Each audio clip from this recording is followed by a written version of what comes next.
Happy Tuesday, everybody. Welcome to the Sean O'Connell Show. Big week here in Salt Lake City. And our show today and every day brought to you by our friends at Big Willie's Utah Sports Bar at 1717 South Main. Hot lunch specials going on every single day. Drink specials every day. Cocktails, draft beers, freshly felted pool tables. They really have it all. Make sure you swing by 1717 South Main. And I believe it's on the Main Street side of the building. The new Utah Mammoth mural is worth stopping and taking a picture in front of. Put that on your Instagrams, your Snap Faces, whatever they call it these days. Fun show lined up for you because that's what we try to do here at your home of the Utes in a big week for Utah football, for the state in general, as you get the showcase opportunity, right? Salt Lake gets to be put on Big Boy TV, on the national stage. Now, not unfamiliar territory, and it seems like every time that we have this opportunity, the community turns out and accounts well for itself. Hopefully the team can do the same. We've got Jerem Jordan joining us as BYU's back in action, a little red and blue discussion. We've got Jeff Schwartz coming on in the 1 o'clock hour.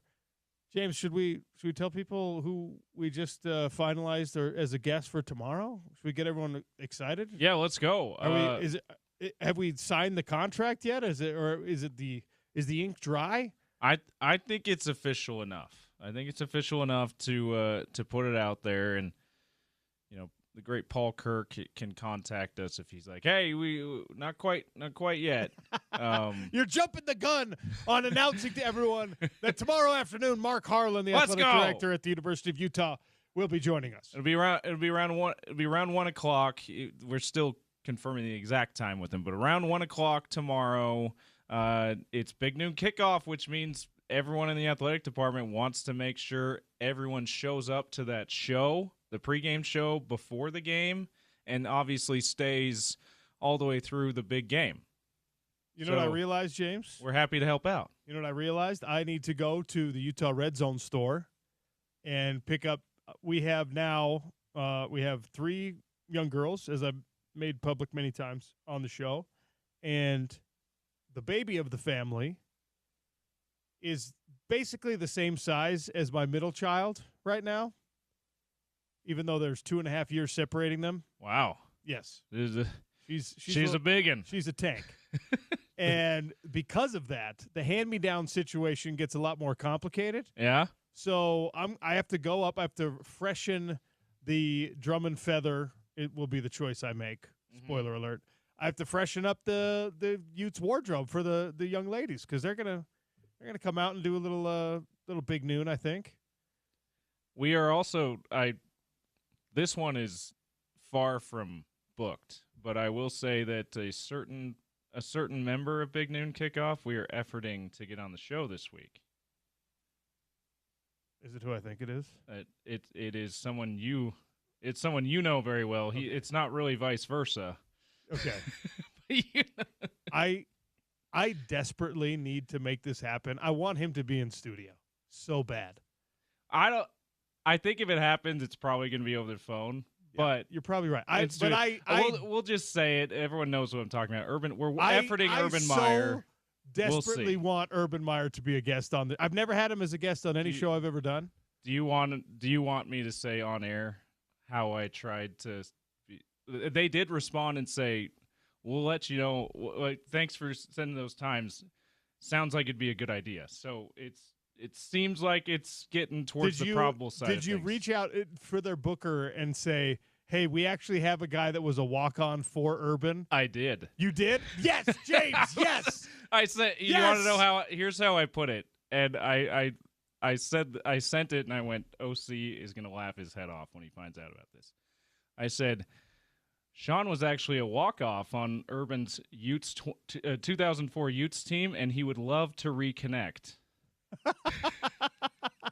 That's so good. Because you know what's happening right now? If this ever gets to Urban's desk, he's going to be like, "Oh, crap, I got to make sure." And he's going to be like, "Okay, so who is this kid?"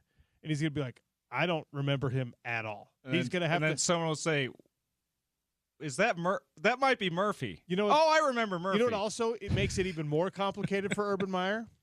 So because I was a walk-on on the team, they had already made the regular season game programs when they allowed us, because the walk-ons rules were different, right? The walk-ons so you're not even in the game program. The walk-ons all got to join the team on the first day of school. So let's say he pulls up, he goes back and he's like rummaging Media through his guide. old stuff, and the old media guide, he's just like, okay, who's number 49? It's not me. That's what's going to be so great is if he tries to like go back to old like hard copy reference. Trying to refresh himself. Oh my gosh! He'll just be like, I think this kid is making it up. He was never on the team. You've said before, he's kind of a circle of trust guy with the Utah team specifically, but probably with all of his teams. Yeah. Not a hey, I know everybody. I want to revisit everybody, but I have my circle that I like. Yeah. I'm guessing Weddle is probably in that circle. I actually don't think he don't talks know? to Weddle much. I was gonna say he ought to lob a call to Weddle, and Weddle would be like, "Oh yeah, that's Sean. You accidentally called him Murph. You know what's so Maybe funny? you remember that? I don't know.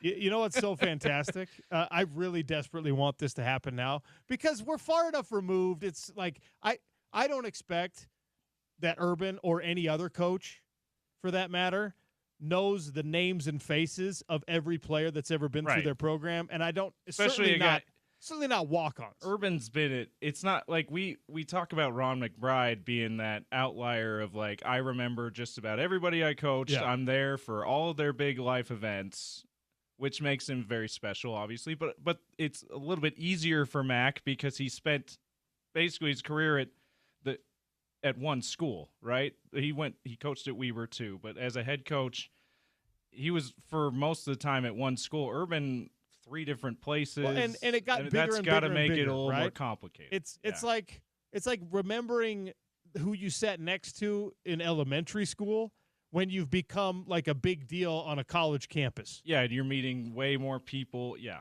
I don't expect him, but it would be fun to jog down memory lane, and I really hope we can make it happen. I'm not going to get my Owen hopes Wilson moment with him. I was on your team, Coach. I actually was on the team. You know what would be really, where do I know you from? I'm on your team. It would be so great.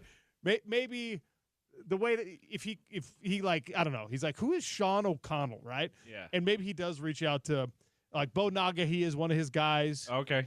John Madsen, Mad Dog, one of his guys. Like one of those guys. If he's like, hey, who is Sean O'Connell? Like, what? He says he was on our team. I don't remember him at all. But like, if he reaches, so let's say he reaches out to like Sione Pua or whatever. Sione is gonna be like, yeah, that Murph kid. Like if he reaches out to Morgan's gonna be like, oh yeah, here's a story. Like, there's plenty of guys on that team. We're just gonna be like, I don't know how you would even remember him, Coach. Right. And, so I hope we get him on. I hope we can have a little bit of fun with it. Yeah. Urban should be come fun on the show. All right. And if we don't get Urban on, hopefully we can get everyone else from the Big Noon Kickoff show. I love that we're getting him here in Salt Lake City. There's the desk across from you is about as big as the Big Noon desk, right? We could just have them all sit across from you like that. It'd be awesome. I would love that. Yeah. Mark Ingram's on the Big Noon Kickoff show, right? Yeah, Mark Ingram's on it. I have a grievance that I would need to air, and hopefully we could make it happen on Friday. A grievance I would need to air with Mark Ingram. Really? Yeah. All right. There was a time when he and AJ McCarron were watching my fights in the UFC. They were watching one of my fights together, and Mark bet against me. AJ bet for me, and so I would need to air that grievance with Mark Ingram. Was this something that was on social media? How did you find this out? AJ McCarron reached out to me. Okay. And just because he's a big fight fan, he knew who you were, and he got your contact somehow. And I got robbed in a decision, and so I was like, I had put something on my Twitter expressing my dismay over that, and he reached out and was just like, yeah, man, you totally got screwed, blah blah blah. And then we sent some messages back and forth. And he was like, hey, we are big fans of you, meaning his his family. Mark is not. We are big. that what He's he like, said? me and Catherine, his wife. Yeah. I was just like, wait, Catherine Webb's a fan of mine? The one that stopped Brett Musburger mid-sentence. The one that Brett Musburger got in trouble over? Anyway, it's going to be a fun week here on the Sean O'Connell Show. 877-353-0700. Always love hearing from you. One of the things that is going viral on the Big Noon Kickoff, it's become a huge problem here for folks in Salt Lake City. Dave Portnoy, Barstool guy, One Bite Pizza review guy. He's now part of the Big Noon Show. And the question everyone has is, like, where do you send him for his pizza review in Salt Lake City? Now, there's some good pizza. The obvious answer for, like, what's the most Utah pizza joint is the Pie. It's right there across from President Circle. But I'll tell you something. You send Barstool Dave Portnoy to the Pie, he's giving that slice like a 0. It's the opposite of the kind of pizza that he likes. Right. He wants New York style, flat, floppy, folded up. What's a great local? I don't know a great local spot that has that kind of pizza. 877-353-0700 at Real OC Sports. People are already sending it directly to the Big Noon Kickoff account. Tell me where you're sending Dave, like the pizza review. If you're trying to put Utah's best pizza foot forward, and it's got to be somewhere in Salt Lake City. It's got to be somewhere campus adjacent at least. Don't send them to Riverton. All right? I will die on the Pie Hill every day of the week. Yeah, I love the Pie. I love the Pie Pizzeria. I love every pie that I've had from the Pie. However, I know that it is not New York style pizza. It is on the opposite end of the spectrum. It's closer to Chicago deep dish with how loaded and heavy and how much of a meal it is. Yeah, I tell people when people not from here are curious what kind of pizza is common around here, we're like, okay, so you got New York that's like thinner than thin. You got Chicago deep dish, which is lasagna, like some people back east like to joke. Like a casserole. Which I love the Chicago style, so I'll eat the lasagna. I'm fine with that. But around here we have like the middle ground where it's like it's a lot thinner than the deep dish, but it's not even it's way thicker than the New York. It's like a regular crust. And let's be honest, medium crust. Pizza is not necessarily what it's not our bag. It's not what we do here in Salt Lake City on the level that in Chicago or in New York or in Connecticut or the place. I mean, he's from like pizza capital of the world, basically. Right. That's where he spends his time. So I'm not worried about it. I know that a lot of people are. Where are you sending the Fox crew to get their pizza? 877-353-0700 at Real OC Sports. I think I would say the Pie, but I'm with you. He'd probably be like, this is not my kind of pizza. But I'd still probably say the Pie. There's the Pie Hole that's also really good. Ooh, see, there's a particular slice from the Pie Hole that the potato bacon pizza from the Pie Hole, who doesn't advertise on the show, so I don't know why we're giving them free shout-outs, but Pie Hole, when you do something well, you deserve a little bit of attention for it. That is also not how, like, he's not exactly the foodie when it comes to pizza. He wants to know, he gets cheese, right? To do the pizza reviews. Right. So, I mean, I don't know. Yeah, and then, I mean, Slackwater's another place, but that's not, I don't know. So there's good pizza. There's good places where you can get good pizza here that are local, but it's probably not going to be his cup of tea. I don't love that pizza is going to be the thing that Salt Lake City is judged on for 5 minutes. All right, it's not my favorite thing about that. Now, the more important thing is the football product that is going to be on display for a national television audience against what I think is another really good, really talented, at least, Texas Tech team. They've been blowing everybody out. They haven't really played anybody, but they're blowing them all out. We talked about this on the show yesterday. They are in virtually the exact same spot as Utah in terms of how tested are you. Yeah. Their Power 5 level opponent is a really awful Oregon State team. The Power 5 level opponent for Utah so far is a really awful UCLA team. Maybe even worse than the Oregon State. I mean, Utah's best opponent so far was last week in Wyoming. Yeah, I absolutely agree. And I don't think Texas Tech has played anyone as good as Wyoming yet. I think that Wyoming would beat Oregon State. I think Wyoming would beat UCLA. And still, I don't think that's saying a whole lot. No. So we talked about this plenty on the show yesterday, and I kind of want to not turn the page, but I want to shift the goalpost a little bit to, we're a quarter of the way through the season, which is exciting and depressing at the same time. And you're allowed to start forming your more concrete opinions about Utah football based on a 3, 4, 5, 6 game sample size. Well, we're through 3 games, not against elite competition by any stretch, not against even what you're going to see in the Big 12 by any stretch, but it's enough of a sample size that you could start to make some conclusions. You can start to draw some conclusions. I love hearing from you. Call us, text us, 877-353-0700. I put the question out on Twitter as well. To this point, and of course it will change and should change as the season progresses, your offensive player of the season so far, your defensive player of the season so far, your breakout star of the season so far, maybe the most important question is the who are you still waiting on, meaning this person is absolutely going to pop. They just haven't done it yet. And that matters for Utah football because you have to remember that, you go back to week 3 of 2021, Cam Rising hadn't popped yet. Cam Rising hadn't started yet, right? You're heading into week 4, and if I'm asking that question in those scenarios, you're depressed and you're wondering if anyone's going to pop. You're like, oh my gosh, this team is terrible. What's happening right now? Who are you waiting on? There was, Sione Vaki did not come on as a two-way player until later on in the season when you really realize what you have with him on both sides of the ball. Dalton Kincaid did not, to my recollection at least, prove to be one of the best tight ends in the country in the first 3 weeks of the season. Although you were high on him and optimistic, I don't think we really saw what he was going to become until like week 7, if I'm not mistaken. So I would agree with that with Dalton because in the Charlie Brewer games, he was going to Keithy when he was throwing in the tight ends those first couple weeks, and it wasn't really until Cam got in there that he was really spreading it around to everybody. Anyway, sorry. No, so off track.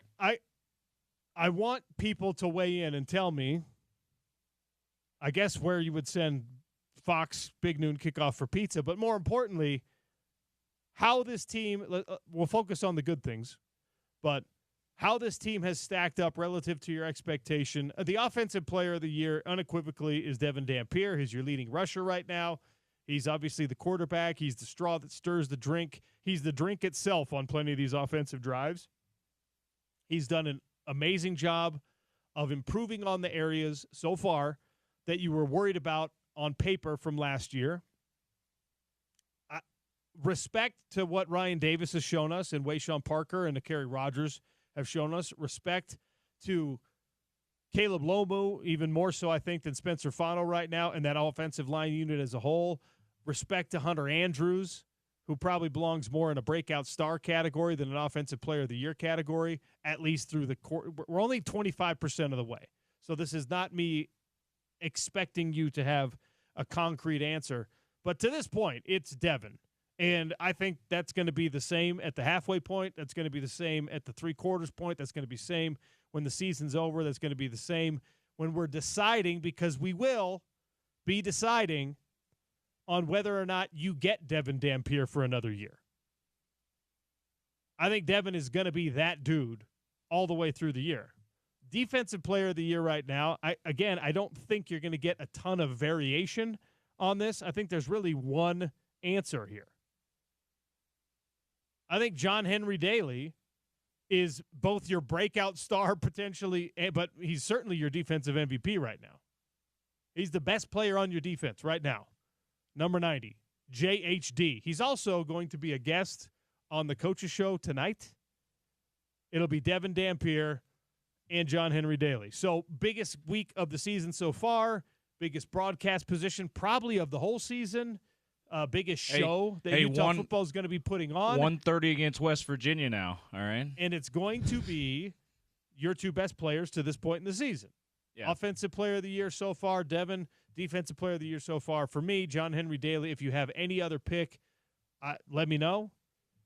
Jackson Benny's been awesome too. I think he's a guy that if you want to open up to like who would be the candidates for this, he's a guy that's worthy to say has been a candidate on the defense. But I mean, yeah, I don't know how you don't say John Henry Daly. It's John Henry Daly, the breakout star on Twitter at Real OC Sports and on the text line so far. We're getting all of the same name, and it's Jackson Benny. Jackson Benny. Jackson, when I say this, I mean it as a compliment. Jackson Benny should be leading the country in interceptions right now. He had 2 interceptions fall off his hands. He would have had a 3-pick game in the Cal Poly contest. Now, I get it. It's Cal Poly. But the pick 6 has been great. His interception last week was not only a great play, it was timely. It was important for the team. Absolutely. And it's very nearly a pick 6 as well. That's like he watches that tape, right? And he gets more reps on offense. And he gets more used to having the ball in his hand at this level. And the play that you saw him make against Wyoming, if it happens in week 8, is a touchdown instead of an almost. Because the only thing that needed to happen to improve that play, where he showed great awareness, great spatial awareness, great body control, excellent hands, as soon as he got the reversal of direction, right? He's running the wrong way when he catches the ball. He's got to get back the other way, try to score that thing. You saw his speed in the open field. The only thing you didn't see from Jackson Benny on that play was when, I think it was the tight end who tackled him, if I'm not mistaken. When the dive comes, he doesn't know yet, or he doesn't have the natural instinct yet to do the high step out of the ankle tackle. Yeah. And by the way, I'll bet you next time somebody tries to do it to him, he has that, because clearly he's the sort of athlete that you don't have to teach things a bunch of times. He probably could see it on tape once or twice. He could probably experience it once like he did against Wyoming and be like, oh, that can't happen again. So next time he's probably high-stepping out of that tackle, and it is a pick 6. He is right now your breakout star, and he hasn't even done anything on offense, really. No, he had the one pretty long pass play against UCLA, and that's about it. But yet he's also the guy that Kyle Whittingham, every chance he gets, says, yeah, we like him on offense. So I expect him to have at least one big game or make a couple big plays on offense this year, in addition to what he's doing in the secondary on defense. And going back to that almost pick 6, I should say, what he did tell us, and Bill and Scott were joking around with him in the post-game interview, in the locker room interview, and they were like, "You looked like you got tired there. Looked like you would have made it to the house if you hadn't gotten a little too winded there. Is that what happened?" And he said, "Yeah, I lost I lost some steam there towards the end." But so I think that the fatigue thing played a role too. But to your point, maybe if he has that awareness to step out of it, it doesn't matter how tired he is. He's probably separated enough. He's able to get in the end zone. So. That was quite the long run. I think he got a little bit too winded to make it there too. But I think that showed, along with the long pick 6 he had against Cal Poly, that he has the vision to be able to make a great return out of these interceptions too, which is a big deal and makes him even more valuable player when he gets the ball in his hands on the defensive side. And you could see that's an obvious application on offense as he gets more opportunities on offense to get those yak yards after the catch there. So I think the most important question, and we'll take a break, we'll take some time, let you debate on it, let you text me some more at 877-353-0700, tweet me at Real OC Sports. I think you're going to get, and we are getting, a lot of consensus on the other questions I'm asking. to the quarter point of the season, 25% of the way through. Offensive player of the year, defensive player of the year, there's no real disagreement. The breakout star, it's mostly Jackson Benny that has been the pleasant surprise, although, and you can get nitpicky. At least one person has said, hey, he's had these interceptions, but he's had some blown coverages as well. Okay, we can do that. We can do that, but he's still the breakout star for me. The bigger question, the more important question, the question that's going to matter most on Saturday against Texas Tech, who are you still waiting on? Who is the talent or talents? Who are the players on this team that you know are capable of giving you more than what we have seen through these first 3 weeks? It's totally natural for players to not be all the way geared up until 4, 5, 6 weeks into the season. But what's taken Lander Barton so long if Jackson Benny has been able to make these big plays? I feel like Lander made his presence felt against Wyoming on the defensive side, at least in a couple of plays in that first half, that it was like, all right, as I'm watching it, like that pressure he had in the first half, it didn't end up leading to anything. It wasn't a sack or a turnover, but it really bothered Wyoming's quarterback there, and then he was the one who was in the area and recovered that fumble on the John Henry Daly sack fumble. So that was encouraging to me that, okay, it seems like he's ramped up to where he needs to be. And obviously the big test is going to be, how does he do against not just a Big 12 opponent, but maybe the best, on the short list of the best teams in the Big 12 this Saturday. Correct. So who are you still waiting on? 877-353-0700 at Real OC Sports on Twitter. Weigh in. Whoa, what's going on? Little cough. Weigh in. Tell us how you're feeling about this Utah team through 3 games and heading into the most important week so far, and maybe, if we're being honest, maybe the most important week of the season outside of the BYU game. Sean O'Connell Show brought to you by Big Willie's at 1717 South Main. It's Utah Sports Bar. Proud partner of ESPN 700 and 92.1 FM.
Who you waiting on, Utah fans? 877-353-0700.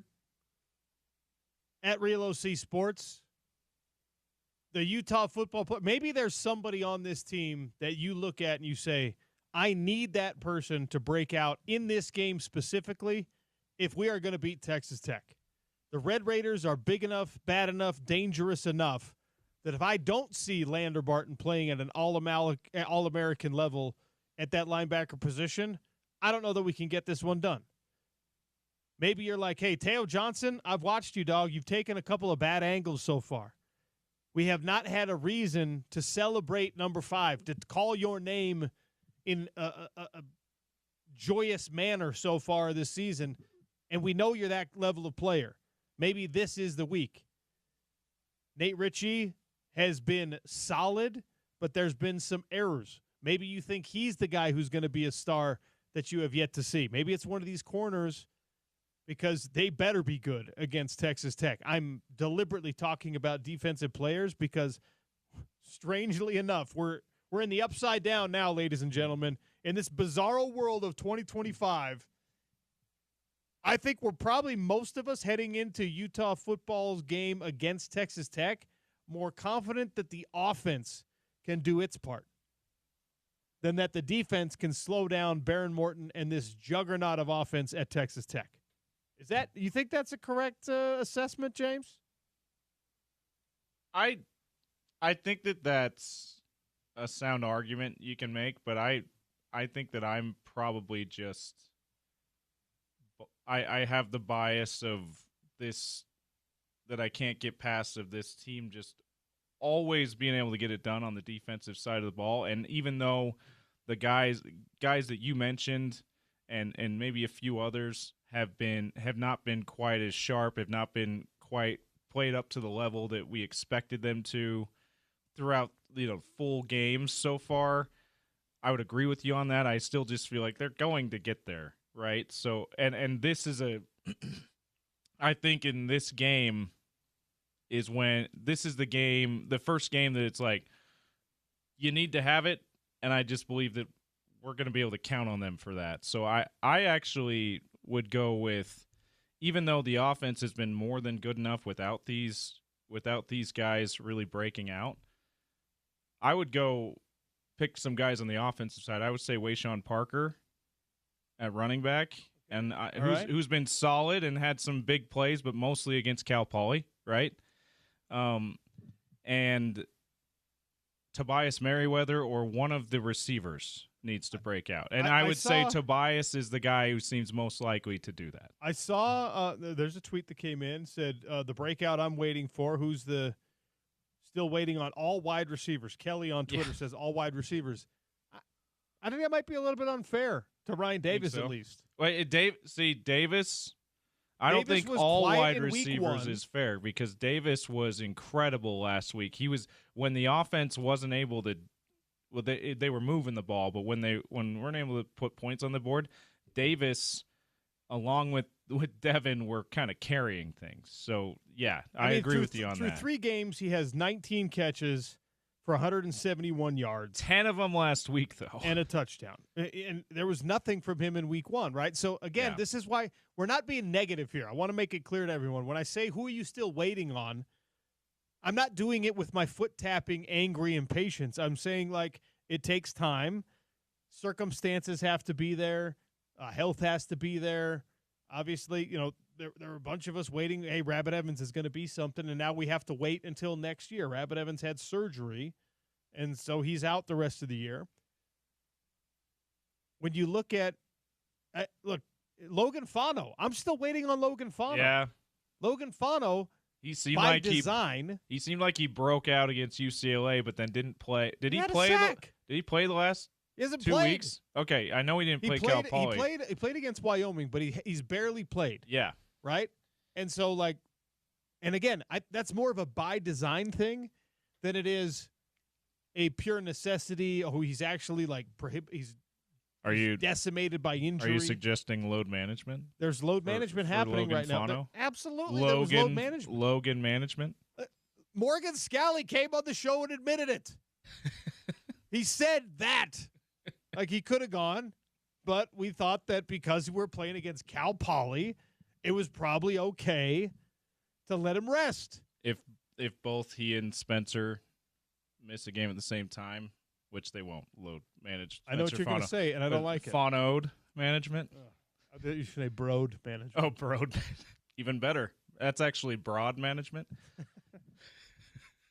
So when we say who are you waiting on, we're not saying this player is underperforming in a way that is unfixable. We're not saying he's underperforming necessarily at all. It's just like you don't have a breakout game every game. I think you brought up in the opening segment a great something for Utah fans to keep in mind. 2021 season. At this point in the 2021 season, we didn't know Dalton Kincaid was a good tight end. Really, we didn't know. We didn't even know that Cam Rising was a good quarterback. We didn't know that Cam Rising could win games at quarterback. We didn't know. At this point in 2021, Cam Rising was the guy that you had heard anecdotal stories from older, more experienced players saying he was excellent on scout team, and you were looking at it and saying, wait, why is this guy a captain, but he's not the starter? You heard that he was very popular. charismatic. We heard about the charisma. Yeah. We heard about like the swagger. We didn't know it yet, right? It's okay to not know things after 3 weeks. And I bring that up to say, to support your point of saying this is not a time when we're mentioning these names. This is not a, hey, you have been awful, step it up kind of thing. It's just like in 2021, we didn't know that the guys who would end up being big stars for that team were big stars yet at this point in the season. Who could that be? And that's why I still really believe in Wayshawn Parker. He just hasn't quite shown what we expected him to. And part of that is Nakari Rogers has popped a little bit more than we expected him to. And just Jason Beck's kind of like by committee style offense. Like we're going to get this done in as a group more than we're going to get it done individually, except for the quarterback. By the way, it's not an accident, in my opinion, that the New Mexico guys who've been in this offense for longer than anyone else seems like they're popping faster. They're producing Ryan earliest. Davis knows Devin Dampier better than Tobias Merriweather does, better than Simmons does, better than J.J. Buchanan does, better than Dallin Bentley does. He just, like, that's a natural thing that happens. That's why everyone gets all geared up when you talk about a quarterback that's been playing in an offense for a long time, a wide receiver quarterback duo that's been playing together for a long time. Noah Fafita and Tetairoa McMillan played from, 7th grade on together?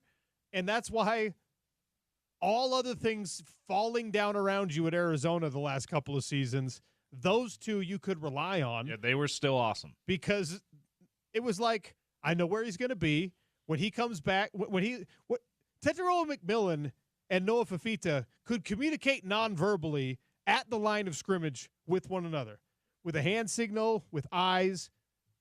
It's unreasonable to expect that already from Devin Dampier. We have unreasonable expectations because he's been so awesome and he is so awesome. You can't expect him and Tobias Merriweather to be on that page yet, or Dallin Bentley or whoever else. Ryan Davis and him are closer to that because they played. Nakari Rogers probably has looked better even than Wayshawn Parker because this is an offense that he knows. There's no even subtle secondary back of your lizard brain questioning, do I know this play? Do I know where I'm going? Do I know if this is the right thing? Because this is the language he learned last year, not 4 months ago. So the offensive players from the New Mexico offense that have come to the University of Utah being more comfortable in that offense in the first 3 games makes perfect sense. It is not a disqualifier for Simmons or Buchanan or Jackson Benny, since Kyle Whittingham wants him to be such a factor offensively, or Snowden or anyone else. It's not. It just is going to take maybe a little bit more time. And this week is a crucial week 9708 texted this in, and it's really interesting. The defense has not been good so far. I get points haven't been scored on Utah, but it hasn't been stout at all. Bad safety play, corners a step slow, pressure only comes after 4 seconds, Lander hasn't splashed.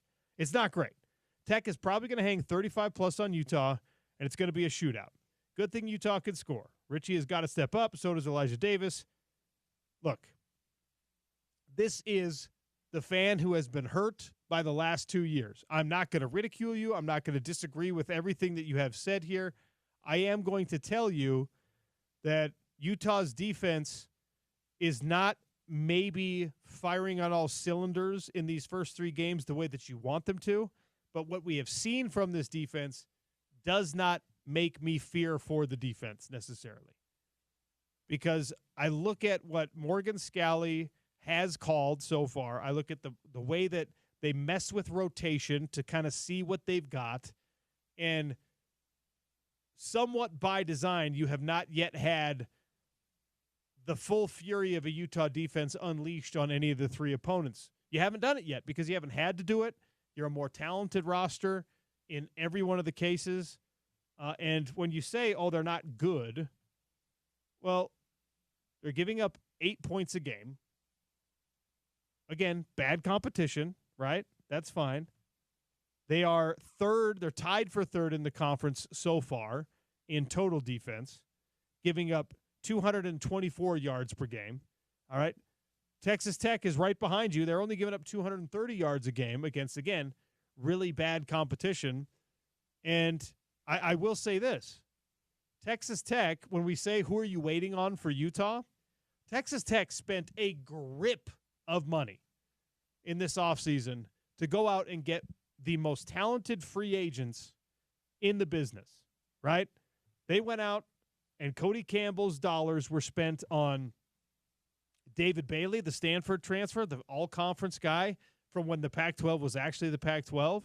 He was a 5-star recruit when he committed to Stanford. They went and they got Romello Height. Very similar story. Romello Height is one of these guys who NFL bodies, man. We're talking Sunday bodies. Now, do I think that those guys stink? No. Are we still waiting to see if they're going to be what Texas Tech paid for? Yes, you are. John Henry Daly's got 5 sacks. Those 2 have combined for 5 sacks. Those guys are making probably 10 times as much as John Henry Daly this year combined. And right now, the 2 of them have equaled the production of 1 John Henry Daly. So this, they're bad. Utah's defense, there's nothing popping yet. Understand human nature. Understand the nature of young guys, right? On paper, when you're pass rushing against a Cal Poly offensive line, who Cal Poly's offensive line starters would probably be best case scenario. Maybe one of them would be a second stringer at Utah. So the guys that you've been practicing against all offseason long, if you're John Henry Daly, Cash Dillon, Paul Fitzgerald, those guys that you're practicing against, even if you're going against the 2s, are better than the starters at Cal Poly. Why did you not destroy them and turn in 10 sacks against Cal Poly? That's not how it works. Cal Poly is playing their Super Bowl. This is their chance. If I can show good on tape against Utah, right, as an FCS player, I can go out and I can show that I blocked John Henry Daly, who's leading the nation in sacks right now. I did a good job against Logan Fano, who some people think is going to be playing on Sundays. I went out there and I stopped this Cash Dillon kid, who's supposed to be way better than anyone we've got on our team. Maybe I get called in this offseason by maybe Utah, probably not Utah, but maybe by Texas Tech, maybe by Houston for that matter, right? There's a mentality thing that plays here. And no player on Utah's team, no coach on Utah's team wants to hear this and is going to admit this even, but you're not giving your best effort against Cal Poly. You're not playing the same way against Wyoming that you will on Saturday against Texas Tech. You should, right? Like if you're Mamba mentality, if you're Kobe Bryant, you probably do. But it is prohibitively rare that guys can keep their foot on the gas pedal the same way when it's 24-0. And the defense needs to show more respect, right? And they got schooled up in their film session. Hey, we're playing against Cal Poly, and you let this guy get behind you. What are you going to do when it's Texas Tech? Huh? What are you going to do? Well, I'm probably not as worried about that as you are, because between Morgan Scalley and Sharif Shaw, you've got two of the best defensive backfield coaches in the country on one staff. When you're talking about scheme, when you're talking about the details of technique, when you're talking about player development, it's hard to find guys who are better than they are at what they do. So, do I think this team is going to be more prepared against Texas Tech than they were against Wyoming? Yes. Do I think that they're going to play better, even though the competition is better against Texas Tech than they did against Wyoming? Yes. And you should believe that also. And guess what? They're probably going to give up more than 8 points, but play better. And you know, right? Like here's the thing. Because as you mentioned, the competition being much better. If Utah gives up 35 points against Texas Tech, you're holding Texas Tech to 20 under their season average so far, basically. Yeah. Right? Which you should, because they scored 58 points a game against bad competition. Mm-hmm. If you give up 35, you are putting yourself in a position to win. If you give up 28 points in this game, that's a win. You absolutely should win that game. If you can hold them Texas to under Tech, 30. Yeah. And by the way, if they give up 28, Texter 9708 and most of the people in Rice Eccles Stadium are going to be like, what is going on here? What are we doing? Missed assignments, bad tackling, the sky is falling. Why is this happening? That's the life of a fan. I'm totally fine with your reaction to that. But if you can, zoom out a little bit and realize, like, you know what? 35, it's kind of a coin flip. Yeah. 35 is a little bit scary because do I expect our offense to score 36 against this Texas Tech defense, which is better than anything we faced? I don't really know. But 28, if you tell me, James, that Utah is going to give up 28 points against Texas Tech on Saturday, I'm taking my life savings to the bank that they're going to win this game. Especially because it's a home game. I mean, the home field certainly helps in that regard too. I wanted to ask you this real quick before we break, OC, is you talked about the different circumstances as to why maybe the defense hasn't looked as sharp as this texter and maybe other fans have wanted them to. Could this also be like that they treated the first three, even from the coaching perspective, they treated these first 3 games as a UCLA game less than the other 2, but as like preseason, and we're not actually firing all of our bullets here. And in the first conference game, especially because it's Texas Tech, we'll be limiting the time that aren't our main guys out there. We're going to be limiting the other guys' time, and we're going to be putting them in even better positions than we did in the first 3 games because we are going to have to. Just like at the NFL level, like Bill Belichick and the Patriots dynasty, they always talked about the first 4 weeks of the regular season even were experimentation time for Bill Belichick. They would go 2-2, 1-3 routinely. And people would be like, oh, man, the end of the dynasty, and then they'd go win the Super Bowl because they used the first month of the season knowing, I mean, you don't have that luxury completely in college football. Though, because look. Because who you play, you do. Yeah. You're sending them – when you tell Logan Fano and the rest of the team knows it, Logan, we're not going to play you against Cal Poly. Jaron Kump, we're not going to play you against Cal Poly because we can win without you. It's not bad coaching because you're maximizing your season potential by making sure those guys are healthy you're and firing getting on all reps cylinders. For other guys that are valuable, yeah. But it is not it's not a top secret anymore either that you as a coaching staff are treating those games differently. If they walked up to Jaron Kump and said, hey, man, I hear you've got a sore toe or your ankle's a little swollen. We don't need you against Texas Tech. That would be insanity. Against Cal Poly, it's good coaching. Yeah, they're using they've used the first 3 weeks, particularly and weeks if the 2 and 3, to ramp up. Yeah. Of that good coaching is that there's some psychological effect that gave you a little bit less in a 60-point win against Cal Poly. What are we doing here, folks? Like, I'm all for you questioning whether or not this team is what we hope it is. You have to question it because we still don't know. But I'm just trying to talk you back off the ledge. Right now, this Utah defense looks pretty damn solid. I think the front seven is better than the back four. I think the defensive backfield, which in every other year for Utah football is kind of the strength of the team. I think this year is more of a lull. This year's more of a building year for that. And then if you get the same guys back next year, or 3 of the 4 back next year, now we're talking about okay. And by the way, if we just get Teo Johnson playing at the level he's capable of, then you have nothing to worry about. If you get Smith Snowden like fully kind of balanced out and figuring, I'm okay, right? I can do both sides of the ball. I've sort of figured this out on the right snap count. You get the best version of Smith Snowden on defense, you're fine. If Nate Ritchie just tackles, you're fine. He's there all the time. He's always in the position.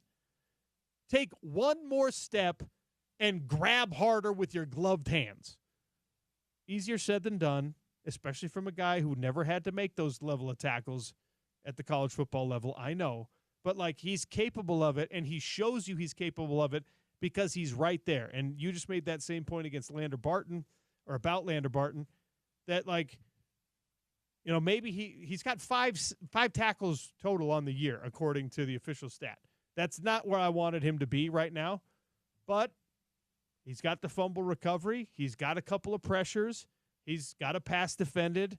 He's there. He's right where he needs to be. So when we say who he's still waiting on, we're not saying all hope is lost by any stretch of the imagination. We're just saying we're still waiting. 877-353-0700 at Real OC Sports. Keep them coming in. We'll double up here. We'll come back with some red and blue. Jerem Jordan's going to join us on the other side. Utah's number one sports talk, ESPN 700 and 92.1 FM.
Dampier brings a man in motion, looks, loses the football, picks it up again, scrambles to his right, throwing toward the end zone, caught! Is it in? It is! Touchdown! Wow. Touchdown! Larry Simmons with his first catch as a Ute, and it's a touchdown with a toe tap on the sideline.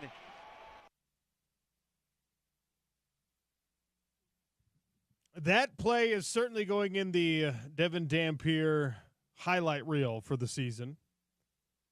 He drops the ball, he picks it up, he finds Larry Simmons in the back corner. First catch of the year for Larry Simmons is a TD, as you heard Bill Riley say on the call. That sound courtesy of the Utah Sports Radio Network.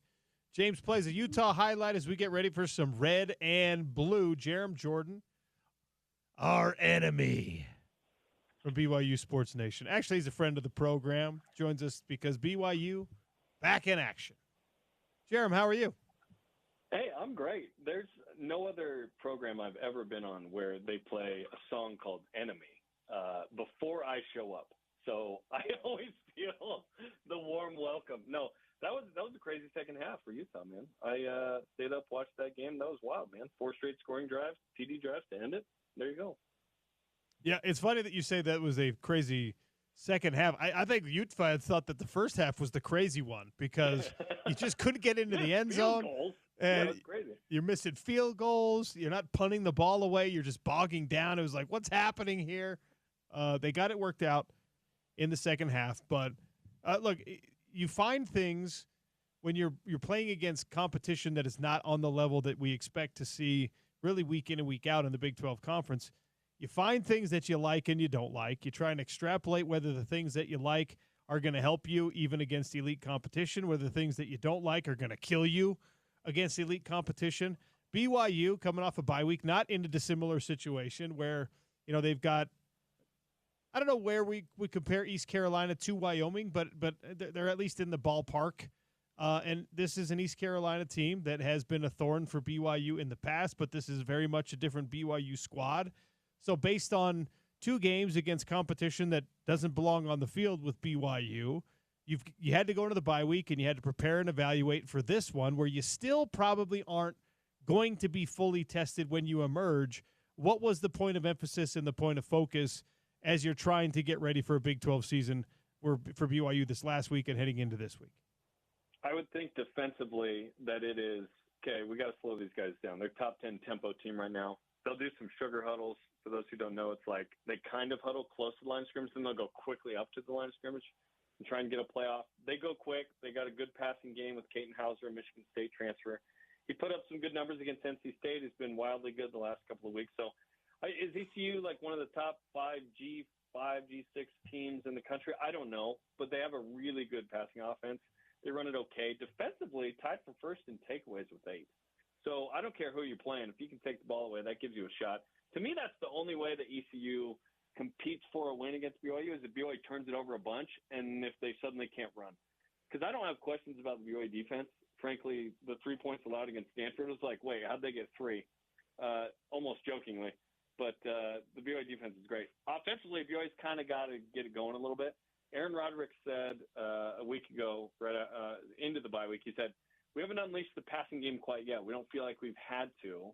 So we'll see if this is a week where they have to or if they can control this game on the ground and then sort of continue to bring your true freshmen along because Bear Bachmeier doesn't have massive stats right now, but he does have 6 touchdowns total, 0 giveaways, which I think is the 2 best numbers that you could want from a quarterback who's young. What do you think unleashing the passing game looks like with a freshman quarterback like Bear Bachmeier? Because, you made the decision because you're confident in him, but it's not going to be like if you still had an experienced guy or a returning starter or something like that. So what do we think unleashing the passing game, whenever that does happen, looks like for BYU with him under center? It's a great question, and don't think I haven't peeped what Jake Rethoff's doing with Tulane. If those guys beat Ole Miss this week, it's like, oh, man, that guy is having a great season. What would the offensive look like with Jake? But Bear's the guy. And don't do that to BYU fans. I he's know, right now. He is the. They're not listening. He's the 10th. Yeah, that's true. he's the 10th best quarterback in the American right now. Okay, come on. There you go. Yeah, he's going to screenshot that too. I love that. That was funny last year. What does unleashing the passing offense look like for Bear? Efficiency. I would love 200-plus yards, 2 or 3 touchdowns, no picks, moving the chains on third down, yards per attempt, 8-plus. That's what that would look like to me. You're finding Carson Ryan. You're finding Chase Roberts, Parker Kingston. JoJo Phillips was injured, had surgery. He's out for a while, so Cody Hagan becomes kind of that number 3 receiver, it would seem, this week. And then you continue to, honestly, the best friend right now for Bear is L.J. Martin. LJ's looked great through the first 2 games. Can he continue that? Can BYU control the clock? BYU is 5th slowest team right now in America because I think they've been trying to just like, hey, we have this big lead. Let's just win this game and get out of here. Can they control the clock against the tempo team? It'll be an interesting battle of juxtaposed offensive tempos. I don't want to take anything away from Bear because it's not a small thing for a freshman to come in and win a starting job. Do you think that the way that BYU's schedule laid out and the coaching staff knew that it was going to be Portland State, a down Stanford program, then East Carolina, and even when you get into Big 12 play, you're not starting off with your tough tests? I mean, you have a hell of a 4-game stretch coming later in the season, Utah, Iowa State, Texas Tech, TCU. But do you think that him winning the job and being handed the keys was affected at all by the way the schedule played out, where you felt maybe, hey, we can bring him along, even if it takes some time for him to really, get comfortable, we can win these games with the young cat? I don't. I think he was the best guy regardless of schedule. And it is perfect, though, to your point. I think it is a perfect schedule for a true freshman because it literally ramps up. ECU might be better than Colorado. I don't know that they have as many good athletes as Colorado, but I think it's awesome. FCS, it's a team you should crush in Stanford, and BYU did a good job there. They could have put up more points. Sure, there were some penalties that kept some points off the board. At ECU, that's, across the country, team that can sling it, you got to show up. You got to win that. And then, at Colorado, West Virginia, at Arizona, these are teams that BYU can and should beat. BYU should be 6-0 walking into Utah, who could be 6-0, 5-0, whatever it is, in that game, and that could be another big noon kickoff on Fox. I mean, that could be a massive matchup. Even at 6-0, though, I don't know that we'll know how good BYU is because I think that 4-game stretch that you mentioned, Utah at Iowa State, bye week, at Texas Tech, TCU, that will define the season. Because if you can somehow go 2-2 and 3 or 3-1 there, you are going to beat Cincinnati and UCF likely to end the season, and you are hoping for a tiebreaker, or if you only have one loss, you are in the Big 12 title game. So, it's a perfect sort of ramp up to the second half of the season with a true freshman quarterback, and hopefully the teams come along, the defense continues to play at a high level, special teams are great. Then you get a chance. Because what you want is, okay, with the true freshman, can BYU be in that kind of 9-ish win space, even with the true freshman? That'd be amazing. Jerem Jordan, Red and Blue, BYU insider from BYU Sports Nation, joining us to talk about the Cougs down south. I asked the question of Utah fans. We're already 3 games into the season. BYU's only played 2 so far, but 25% of the way, I was asking people, all right, who's the offensive MVP, the defensive MVP, the breakout star? And normally you get like a smattering of answers. Those 3 are all very obvious answers for Utah football right now, and we're getting a lot of consensus on the responses. Devin Dampier, offensive MVP. John Henry Daly's been the best defensive player so far. Jackson Benny has been the breakout star, and the coaching staff told us he was capable of that. The other question I asked, I think, is much more important, and it's one that applies to BYU as well. Who are you still waiting for? Should be a star or is a star on this team, whose production so far in Utah's case through 3 games and BYU's case through 2 games has not reflected their actual potential? I know it's asking a lot for someone to have 12 great games in a college football season and to be ready to go and at their best in game 1, game 2, game 3, whatever. But, we know who those players are at Utah. Who are those players at BYU? Who are the guys we're still waiting on? I was hoping it'd be JoJo Phillips, but he got hurt. So Chase Roberts has been fine for the first 2 games, 6 catches for 88 yards and a touchdown. I would love for him to be a guy that's catching 5 balls a game, pushing 80 or 90 yards, pushing it down the field, getting in the end zone a little more. Carson Ryan's been good, so I'll say Chase on the offense, and then obviously Bear Bachmeier. You want kind of the numbers to go up, but again, true freshman. I'm going to take this a little slow. Defensively, Keanu Tanavasa, he's got 1 sack, which is great, 1 hurry, 5 tackles. Would love to see a little more from him. But Isaiah Glasker, Jack Kelly, they've been right there. They both have a sack. They both have 2.5 tackles for loss. They're second and third in defensively in tackles. So give me Chase, give me Keanu Tanavasa right now. When Deshaun Foster was removed from his position at UCLA, my first thought is always, all right, when the coaching carousel turning this early in a year is bananas, by the way, but does it affect the schools in Utah? I don't think it affects the University of Utah. I don't think that anyone on that staff is a likely candidate for a UCLA job. You look at BYU and it's like, man, they got a lot going on right now. They're a really good team right now. But if you're Martin Jarmond, who I don't think actually gets to make the decision, if you're whoever's making the decision at UCLA, you got to make a couple of phone calls to Provo, in my opinion. I know it's not the storyline BYU fans want to be focused on when you're only heading into week 3 or game 3, I should say, but does that affect BYU in the long term? No, I don't think so, but it's a fair question to ask because I know Kalani's name's been mentioned there with UCLA. I don't think UCLA is in a position to be that attractive right now to a guy like Kalani Sitake. Oregon really wanted Kalani after 2020, and there were conversations there, and Kalani chose to stay at BYU. And I'm glad he did because what BYU did in 21, what they did in 24, sustained success. BYU's building a program. The rankings for recruiting for the 26th class are the highest BYU's ever had in the modern era. This place is on fire, and there's no way he's leaving for a job like UCLA. So if he turned down a team like Oregon, and Washington was interested too, UCLA is not in the same stratosphere on where their programs are at the moment. So I know Kalani loves BYU. He wants to be here. He wants to be here for a long time. BYU, I believe, will continue to be competitive with his salary and with the support of the program to keep him here because BYU is lucky to have a guy like Kalani Sitake. He's awesome. He wants to be here. This is a unique place. He's an alum. He was coached by Lavelle. Like, all these things are awesome, and they matter. And I can't wait to see what BYU can do next couple of years with some of the best players they've ever brought in here.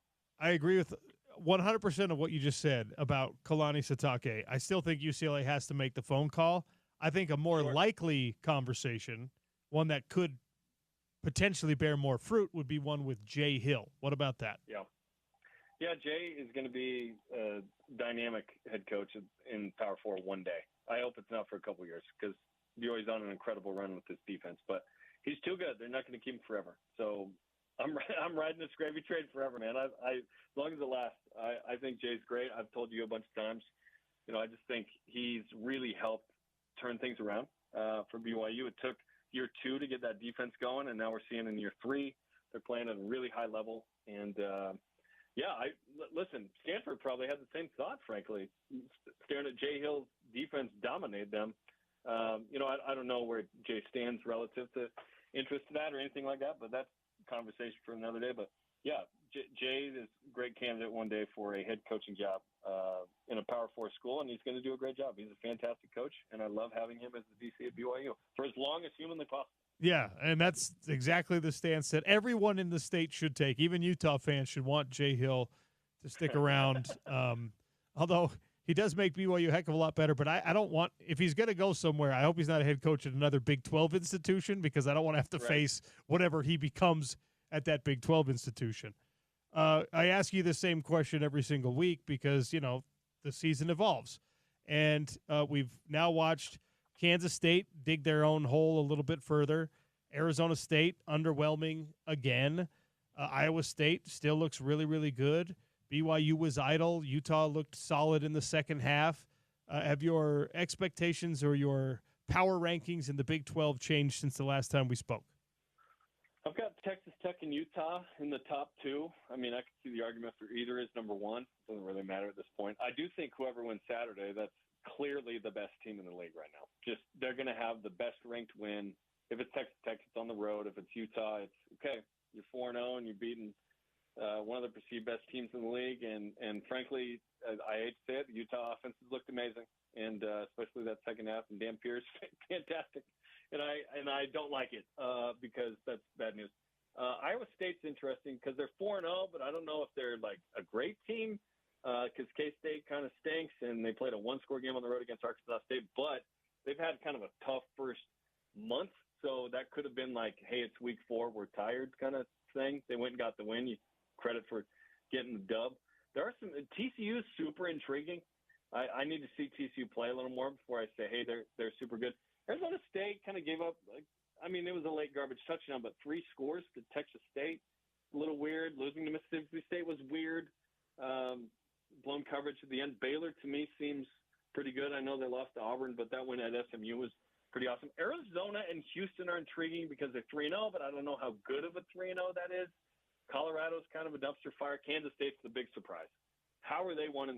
What is going on? They were supposed to compete in the league. Avery Johnson's supposed to be the Heisman candidate. We've seen nothing to validate any of that. And then BYU obviously needs to continue to play good competition and kind of perform, and we'll see. Like I said, BYU could be 6-0, Sean, and I still don't know how good they are. That's true. They should. To me, I said in August, I said BYU will be 5-1 or 6-0, and then we'll see how good BYU is when they play Utah, Texas Tech, Iowa State, TCU. I'm excited about it though. I think it's an awesome ramp up, and I love the league. Obviously, we've been doing this in independence forever. It's super fun to have this conference context, and the Big 12 is wide open. When you're trying to extrapolate for BYU, you could do it for Utah, you could do it for Texas Tech because, again, as we've stated many times, they're all relatively untested right now. What are the things that you're looking closest at, right? When you're evaluating football, and obviously we talk to coaches, and coaches will tell you what they look at and stuff, like, run games travel, defense travels. When I look at BYU, and your point is well made, they could be 6-0, and we'd still be like, all right, but who have you beat? You know what I mean? Especially Utah fans are going to feel that way. But I'm going to look at it, and I'm going to see them at probably 6-0, maybe 5-1, but probably 6-0, and they're going to have given up 8 points a game, and I'm going to see, that matters. Like, that works no matter maybe it goes from 8 points a game to 16 points a game as they play better competition, but that's still a hell of a thing. A defense like that, I think, is going to carry you. So what are you looking for when you're trying to figure out how good these teams are? Yeah, I love a great combination of eye tests because I like watching the actual games and the actual plays. I love looking at things like success rate. Are you moving on what down? Are you taking the ball away? Are you giving it away? Are you efficient when you have it? Like, just straight up yards and totals, like, they don't tell the whole story, especially when it's an Aaron Roderick offense where if you're always up 21 in the fourth quarter, they're not going to have the same level of aggression as they would normally. There are other teams that have the pedal down. Like Texas Tech has had the pedal down. BYU's not ranked because they didn't seek as many style points. They thought to just win that game, just not turn it over. You got a true freshman quarterback. There's certain sort of business models and formulas that probably are required in certain situations given the personnel. If BYU had Baron Morton as a quarterback, they're probably scoring more points, right? You're bringing Bear along and so on and so forth. So it's all good, but yeah, those are some of the kind of metrics I look at. Yards per attempt tells me how efficient your offense is. Are you pushing it down the field, or are you just checking it down, completing a bunch of balls? Like, completion percentage by itself is worthless now. There are other numbers that you can look at that kind of tell the story. And so far, BYU's defense is crazy good. They're number one in like 5 categories. Take a screenshot. BYU is going to give up some points, but I do think, by the way, with ECU, BYU will win and win convincingly. That's despite a true freshman making his first road start. That's despite 2 time zones. I just think the run game and the defense will dominate this weekend for BYU. You alluded to this a little bit earlier, like the potential for what future matchups could look like. For the rivalry game to be 2 ranked teams against one another would be epic, would be phenomenal, right? These fan bases, if you skim the bottom 5% off both, I think there's an acknowledgement that, like, hey, it's actually better for us when the Big 12 is good, when both teams in the state are really good. What is the proper approach for BYU fans to watch Utah and TCU? Because Utah gets its little spot in the sunlight this weekend. And, it can either go really well or it can go tragically poorly, or it could be somewhere in the middle of that. What should BYU fans be rooting for when they watch Big Noon Kickoff on Saturday? Sean, I don't want to tell BYU fans how to handle the Utah rivalry. They can handle it however they want, man. I think that's what's fun about it. Like, if you want a sports hate, not real hate, there's no room for that in the world. If you want a sports hate, you want to compete in that, that's great. Frankly, I've always been if Utah lost every game, that would be just fine with me. But ultimately, if they play each other and they're both undefeated on October 18th, that's pretty fun. Like, who's got the tiebreaker? Who's got the head above in the Big 12? I think that very well could be the case. Obviously, Arizona State on October 11th is a massive game. I think Sam Levitt is really stinking good. I was watching that Texas State game. That dude can dance. He can move and chuck it. Like, Jordan Tyson is a first-round receiver. And Sam might be a first or second-round quarterback. I mean, that combination is probably the best in the Big 12. It's really good. Do they have anything else, though, right now, offensively? I mean, they returned the O-line. They returned a bunch of the running backs. So no Scatterbo is a big deal. They did return a lot of dudes. If they had beaten Mississippi State, if they had gone for it on fourth, they don't give up a one coverage. I think we're talking about Arizona State kind of differently. But that's a litmus test game on October 11th. And frankly, that's a little trappy for Utah. You're looking at BYU next week, but the champs of the Big 12 are staring at you in your home stadium. That's a massive 2-week stretch right there for Utah. So that'll be interesting. Yeah, there's a lot of that going on in this Big 12 conference. Is it deep, the Big 12 conference, like we thought it was going to be, or are we actually going to get a top 3, top 4 teams that emerge as the real class of the conference? Yeah, I think by the end of the year, there's just 3 or 4 that are competing for those final 2 spots. Last year, there were 4 that tied at 7-2 in the league, and there were tiebreakers. And Colorado and BYU didn't get the tiebreaker; they played each other in the Alamo Bowl.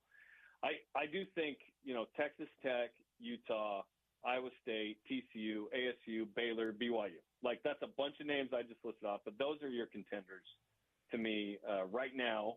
And then there will be kind of this wave of the first couple of games, and we'll start to trim that down a little bit. If someone do you think someone will only have one loss by the end of the year? Because I think it's going to be another 7-2 as the first place team. I think that I wouldn't be surprised if it's 2-3 loss teams against one another I don't know if the math works out on that, but I don't think you're gonna have an undefeated or even one loss team competing for a Big 12 championship. It's a one-bid league. Yeah, if that's the case, you have to have an undefeated or one-loss team, and that team would have to lose, and be the at-large.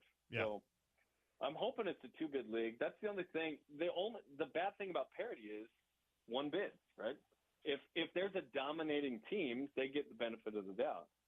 Utah has an opportunity there because they have a reputation from the last couple of years that they could be that team. Iowa State's kind of getting some respect. They haven't super beaten anybody of significance, but they have the one ranked win of any Big 12 team right now, which was Kansas State. They're up to 12 by default. This week, Utah or Texas Tech could launch up a couple spots with the win. So, yeah, it'll be interesting. The best thing to do is just keep winning, and then you climb the polls. But if it's going to be a 2-bid league, there's got to be a team that is 1 loss or 0 losses in Arlington. Do you have a favorite Robert Redford movie? Oh, dude, bummer, right? Yeah, sad. It's got to be the OG, Butch Cassidy and the Sundance Kid, shot here in Utah, man. The Sundance Kid, rip. Super influential. Loved his career. Loved that movie. It's classic. Did it one of the most influential, if not the most influential person in that space for the state of Utah and what it's meant for filmmaking and the Film Commission, and obviously Sundance is world-renowned. One of the most influential people that have ever affected Utah. I mean, Robert Redford, massive shout-out. Bummer to hear that news this morning. Yeah, I think on the short list at least for most influential Utahns. But, yeah. Jerem, you're the man. Always love hearing from you. Enjoy this week at the East Carolina game, and we'll chat again soon. Thanks, Sean. Have fun Saturday. Jerem Jordan. Man, you know what? I should have asked him what pizza we should be sending Big Noon to get. There's actually. Are you still there? Still here. Oh. Yeah, I got you. Pizza? You want to talk pizza? Okay, so Portnoy does the pizza review. Yeah. I don't actually love this. I don't think that Utah is like the ideal spot to be judged on one bite of pizza, although he always takes 3 bites, but whatever. Like, Utah puts its best pizza foot forward. Where do they go? And don't say Malawi's. Nice. Listen, I do love the pie right by campus. I grew up in West Jordan. I went to that a bunch. I might throw the pie out there. I love Nico's down here in Provo. There's also this former BYU men's volleyball player named Sam Cagle, who on Instagram kept making pizza until Dave Portnoy would give him a chance to make some for him. He did it for like 70 days straight. He flew out to Chicago, made it for him, and Dave gave him an 8.1. We might need to send Sam Cagle from the BYU men's volleyball team, formerly, back to Utah to present again in front of the country. So I bet there's some pizza places that would hold their own. It's all good. I don't trust that at all. You said the former BYU Cougar to be he's going to poison him, make him like, oh, that's I have seen that video, by the way. Get your own pizza makers, Sean. Yeah, yeah. We got to find somebody. Give me a former Ute who's making some home pies. All right, Jeremy, appreciate your input. Thank you, sir. Thanks, Sean. That was the most important thing I could share with you. Yes, of course. Jeremy Jordan just actively trying to undermine Utah's chances to put a positive impression on the big noon kickoff people. I actually thought of something. They don't necessarily have pizza at the restaurant that this I believe former Ute is a proprietor of, but just down the street, Matteo, the Italian fine dining they gotta have some kind of pizza. He probably knows how to make a good pizza. They gotta have some kind of pizza. Yeah, I've been there a couple of times. I don't remember seeing pizza specifically. Maybe I missed it. I was looking to try the other pasta dishes, but I believe Matteo of Matteo Restaurant down the street is a former Utah athlete. So maybe I would imagine he knows how to make a good pizza. So maybe we send Matteo up there. Not a bad idea. Also, former Utah kicker Brian Borison is a restaurateur and club owner now in the Salt Lake area. All right. So if any of his establishments have pizza, that maybe Urban can facilitate that connection. Borison famously kicked the maybe they can reconnect like you and Urban are the trying only to field reconnect. goal, the only points in that 2000 and that frozen tundra game. Oh shoot, Jerem just hung up. I wanted him to hear this memory of ours. That was the most miserable game at LaBelle Edwards Stadium. Was it even called? I don't think was it called LaBelle Edwards Stadium yet? I don't think it was. May not have been. That was a cold day. That was only a few years after LaVelle retired, right? 03? So It may not have been named after him yet. Yeah. It was the stadium. The same stadium building. though, right? Yeah. Yeah. That stadium was built at that time. They didn't build a new building for LaVelle. They just slapped his name on it. Because I remember for a long time seeing that like pre-LaVelle Edwards, it was a lot smaller stadium somewhere else on campus. So it was definitely built towards the end of LaVelle's tenure, right? Red and blue. Jerem Jordan conversation brought to you by Murdoch Ford down in Santa Quin. Shout out to Murdoch Ford and shout out Santa Quin for being part of the show all the way up here in Salt Lake City. Yeah. Love that. Perfect. I mean, perfect to have a Utah County car dealership sponsor our red and blue interview. We love it. All right. James's guts are bubbling, which means we got the Daily Dump coming next on the Sean O'Connell Show. ESPN 700, 92 FM, proud part of Utah's ESPN radio network.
Sean O'Connell Show. Time for the Daily Dump, brought to you by our friends at Valley Plumbing. Flushing out the best stories of the week all around the world of football. College football is central to what we do here on ESPN 700, your home of the Utes. Obviously, lots of intrigue going on in the NFL right now. James was not with us on the show yesterday, was attending some family business, so haven't got all your thoughts, James, on Joe Burrow out, the surgery situation that they're dealing with, the rest of the headlines going on in the NFL. We also haven't talked about at 0-3, Virginia Tech and UCLA already have head coach openings with a whole season effectively of college football left to play. No surprise, really. Deshaun Foster was on his way out, it seemed like, since Big Ten Media Days. But things are very ugly right now in the UCLA department, UCLA athletic department. Martin Jarmond, who at one point was like the darling of all athletic department hires because he was such a young guy. He helped broker the Jordan deal.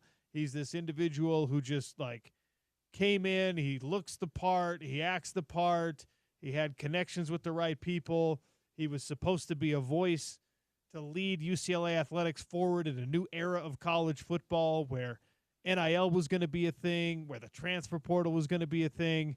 And now multiple sources are reporting that they're going to go with a committee hire or I should say a search committee to find the best candidates for UCLA, and that Martin Jarmond, your athletic director, is actually going to have more of a secondary role in helping choose who the coach at UCLA will be, that it's going to be like a board of trustees, a chancellor's type decision on who is coaching your football team. Yeah, that's not ideal, I would think. Oh, yeah, what a mess it is that the Bruins have on their hands. I think that universally college football fans would say Deshaun Foster seemed like a cool guy, right? Seemed like he young enough to get college kids to really rally around him and all that stuff. The same way that we kind of think of Morgan Scalley here at the University of Utah in that way. Like, yeah, tons of energy, seems very youthful for a coach anyway, and that seems like someone that great college players would want to play for. And yet, at least on the sidelines and probably at practice, it seems like with Deshaun Foster, like, oh, but can he coach? And certainly this year, it doesn't seem like he was capable of coaching this team. Now, of course, maybe they didn't have the talent on the roster that would – maybe they were lacking too much in the talent-wise to be realistic that they could win a lot this year. But that's also on the coach, right, in the college level. We talked about this with – when Craig Smith was fired as the head coach of the Runnin' Utes, it was like, it seems like he's a good coach, but yet he's never had the talent to win. And it's like, but like the head coach has to bring in the talent too. So I don't know. This felt like it was going to happen, like you said, and it feels like it's the right move for UCLA, although I never like mid-season firings. Like, it feels much better to do it after the season. But the way things were going, how could you keep that guy around, even though you looked at him, you listened to him talk, you're like, I really like this guy. Yeah, what a mess in UCLA. Tim Skipper, by the way, is their interim head coach, which is always, I feel like, kind of a losing errand. Yeah. It's really tough nowadays, especially at a school as high profile as UCLA, to make a case for yourself as a real candidate. In the modern era of college football, more than in any other time, you're looking at a situation where players are on the phone right now. Well, I came to play for Coach Foster. He's out. My agent is talking to Oregon. My agent is talking to Texas Tech. My agent is talking to USC across the street. Deshaun Foster will end up as an assistant coach most likely somewhere soon. He's calling players and saying, all right, I know We thought we were going to do this thing together at UCLA, but I'm going to Colorado. I'm going to be part of Deion's staff. We got a special thing going there. You want to show up. By the way, Deion will probably hire this guy because he's trying to fill his entire coaching staff with ex-NFL players. Yeah. And the other thing about it is, that's actually a good call by you. I can picture him in Colorado. Absolutely. It makes a lot of sense, right?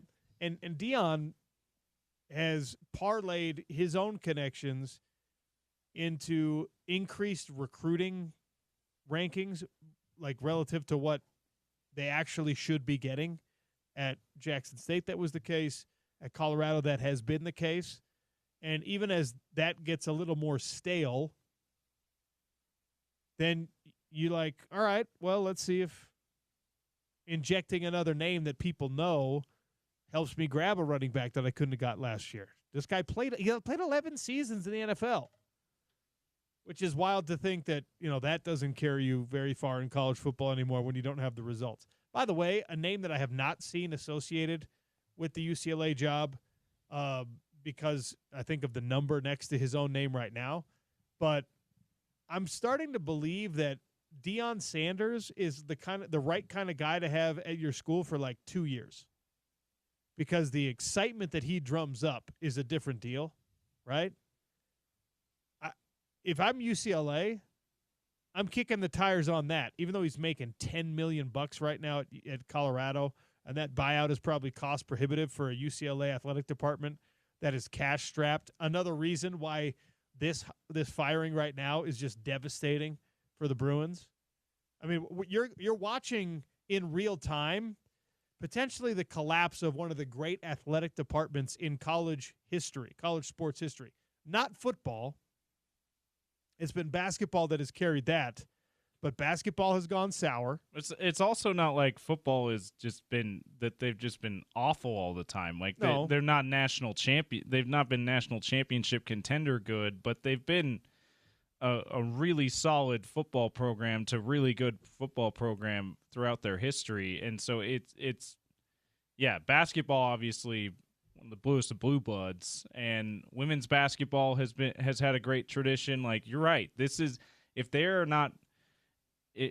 collapse because they're just never going to be financially solvent, this would be one of the great collapses of any athletic department in college athletics history. Especially given the context of their being in, kind of a major part of undermining the Pac-12.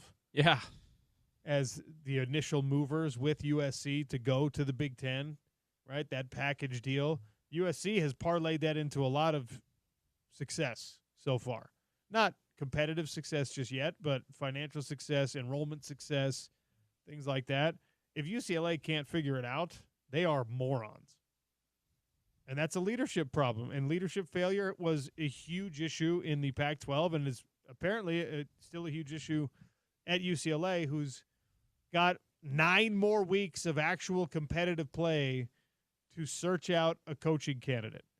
I wanted to ask you this because I was having this conversation with some family as I was visiting family yesterday about Kalani's name being linked to this UCLA opening. And, of course, what you and Jerem said about how he's going to stay at BYU. He's not taking the UCLA job. He's not leaving BYU. That's how I feel as well. But I also think, and maybe I'm completely off base because I'm not appropriately appreciating just how bad the leadership is at UCLA. But I think that location, being in the Big Ten, being if you can rally the boosters, there's a lot of money there that can help you with NIL and that kind of thing. As much money as we've seen is in Provo. You wouldn't have that issue if you're able to energize the boosters at UCLA. I would think that is maybe not for Kalani, but that's a someone in the Big 12 that's like, UCLA's calling me to take that job. I'd be very tempted, even if my situation in the Big 12 is really good, like it is for Kalani. Well, you have to be tempted because in the Big 10 you make twice as much money. Yeah, there's that part of it too. But maybe as we're talking about this, maybe that's another part of the equation. It's not going to be Kalani, but say it's Joey McGuire at Texas Tech. And that won't be him, too, because the way the money thing is. But Kansas State. We're giving bad examples right now. What's the name of the Kansas State coach? Chris Kleiman is sucking it up right now. Yeah, but Chris Kleiman, he's saying, he gets the call from UCLA. Okay. And, they're not doing great. They're not having a great start to the season, but he's shown that he can be successful there. And he goes, yeah, all of that's very tempting. Big Ten money, being in the Big Ten is financial, future-wise of our program that's a lot more stable than being in the Big 12. The great recruiting base in Southern California, all the money that's in the UCLA boosters potentially. That all sounds great, but your guys' leadership is awful. Why would I want to leave? Maybe that's going to be the prevailing factor in all of this. Is that's no one wants to touch you until you get your stuff in order. Well, that is probably true of it's why you can't hire Dion, because he would rally the alumni base more than anyone. Right. But if you're going to pay Dion, you have to pay Dion $10 million. That's what Colorado decided to do. And Dion is not a moron. He'd much rather be in LA than be in Colorado. As much as he likes to say otherwise, he could take every player that he wants to come with him. You could do the whole thing over again, James, where you rebrand everything. At Colorado, it's all Coach Prime. The firestorm of attention, merchandise sales, social media presence, if Dion is walking around in powder blue and gold instead and saying, I'm in L.A., I'm bringing my own luggage, I got a Louis store right around the corner. It's just the possibilities are endless. But I don't think leadership at UCLA is in a position where they can even drum up that dream right now, which is why a Jay Hill hire, Kalani's not going anywhere. If Alabama called Kalani Sitake right now, he's saying no. I think he might be willing to take a Texas job. He maybe would be willing to take the USC job. He's not leaving BYU, man. Kalani Sitake, now that he's got it going in Provo and he's got the financial support that he deserves and the fan support that he deserves, which, by the way, you didn't always give him, BYU fans. I was on Cougar board 5 years ago when you were telling people that it was time to get rid of Kalani, and I was the random Ute account that was saying, you're idiots if you think this. He's a great man and a great coach. Anyway, he's not going anywhere. Kalani is one of the few in college football that actually believe what they say. When it's I want to be in a place where the family values matter, where we can develop young men. At BYU, that is still part of the mission statement in a real way. I don't know that that's true at Texas and USC. It's secondary, certainly, but they want to win. Yeah. UCLA can't even convincingly tell Kalani Sitake, we really want to win. Oh, you do? Show me the evidence of that. Show me anything you've done since 1998, by the way, is the last time UCLA won a conference championship. Wow. All right. In the Pac-12 era, they played for it twice. They never won it. They won a Pac-10 championship in 1998. Whoever is the next head coach at UCLA, because they have shot themselves in the foot financially, they can't go big game hunting for Deion Sanders. They can't go big game hunting for a Kenny Dillingham type, right? Bronco Mendenhall to UCLA probably doesn't rally the fan base and rally the booster base like it needs to, even though he would be amazing there. Huge upgrade as a coach in the stuff that actually matters, but as far as the rallying the booster base, getting them really excited, probably not. But Jay Hill, at that point, okay, we're fast forwarding to the end of the season. Jay Hill will have a top 3 defense in the Big 12. All right. Everyone stays healthy. He'll have a top 3 defense in the Big 12 for 2 years in a row. He has his resume from not so long ago, which is important, from 3 years in the past where he was a playoff coach at the FCS level. Perennially. And now he's proven to you, like, I know how this works in the recruiting world and in the NIL world because of what we were doing at BYU. And by the way, maybe our best defensive player is a guy who was a star for me at the FCS level. So I can coach up guys who aren't 5-star talent. If you let me come to UCLA and use a Jordan branded powder blue jersey and gold helmet to recruit the base level talent that UCLA continues to get, watch how I can develop those kids. I mean, he's the right candidate. And if it's not exactly Jay, it's the equivalent of Jay. Yeah, it's somebody who is a coordinator or somebody who came from the FCS level or somebody like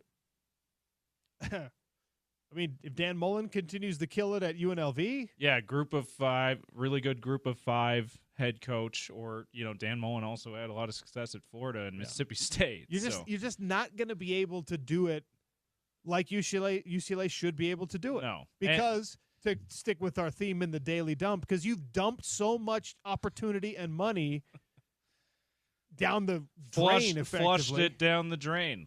You need to call Valley Plumbing to unclog all these issues that you've had at UCLA, and I'm not confident that it's going to work out the way that Bruins fans hope that it can, because the backdrop behind all of this is crippling athletic department debt as you head into a tougher conference, where now you're up against not only USC, not only Oregon, not only Washington, Penn State, Ohio State, Michigan, hell, Michigan State, Wisconsin, Illinois, Iowa, Indiana.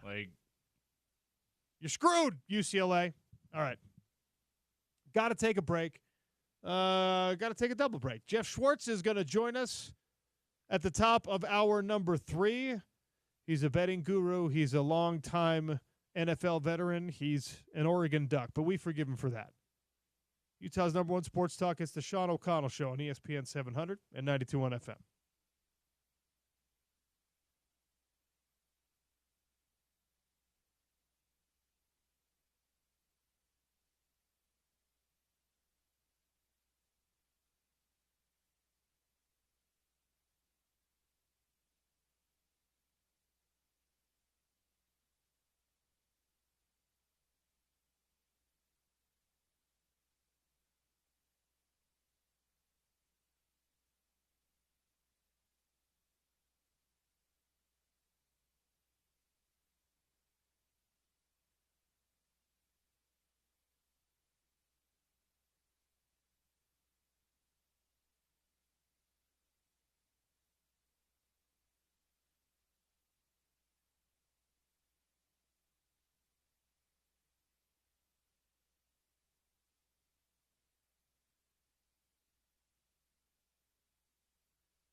Play action pass, pressure coming. He's hit. The ball's out.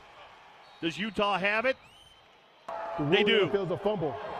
Lander Barton recovers it. First down. Pressure Utah. off the edge forced the fumble, and Barton falls on it for Utah. It was John Henry Daly who made the hit and the strip, and Utah gets it back. The John Henry Daly sack fumble from Saturday's win over Wyoming in Laramie. That's on courtesy of the Utah Sports Radio Network. Bill Riley, voice of the Utes, on the call. Reminder for all of you out there, Big Willie's cooking it up with the craft food menu all day, every day. The perfect place to go watch. Hopefully you were watching some Monday Night Football last night. Maybe if you had an opportunity, you didn't head to Laramie, you caught the game there on Saturday. Food specials for our hot lunch every single day. Draft beers on tap, ice cold, chilled glasses, which of course is really what kind of caps off the whole experience. Craft cocktails. They locally source everything as often as they can. They pay close attention to the details, which means the sauces, the sides, everything on the menu is excellent at Big Willie's. And if you want to go hustle some pool, you want to go shoot some pool, they refelted the tables.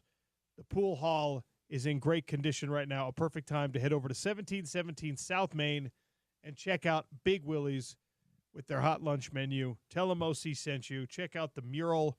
I think it's on the west side of the building. South? Yeah, west side of the building right now. Take a picture. Tweet it at me. Tweet it at the Utah Mammoth. They have shuttles, by the way. And they'll be running a phenomenal breakfast and brunch menu for the big noon kickoff coming this week because game time is early coming up on Saturday. All right, we're going to touch base with Jeff Schwartz here momentarily.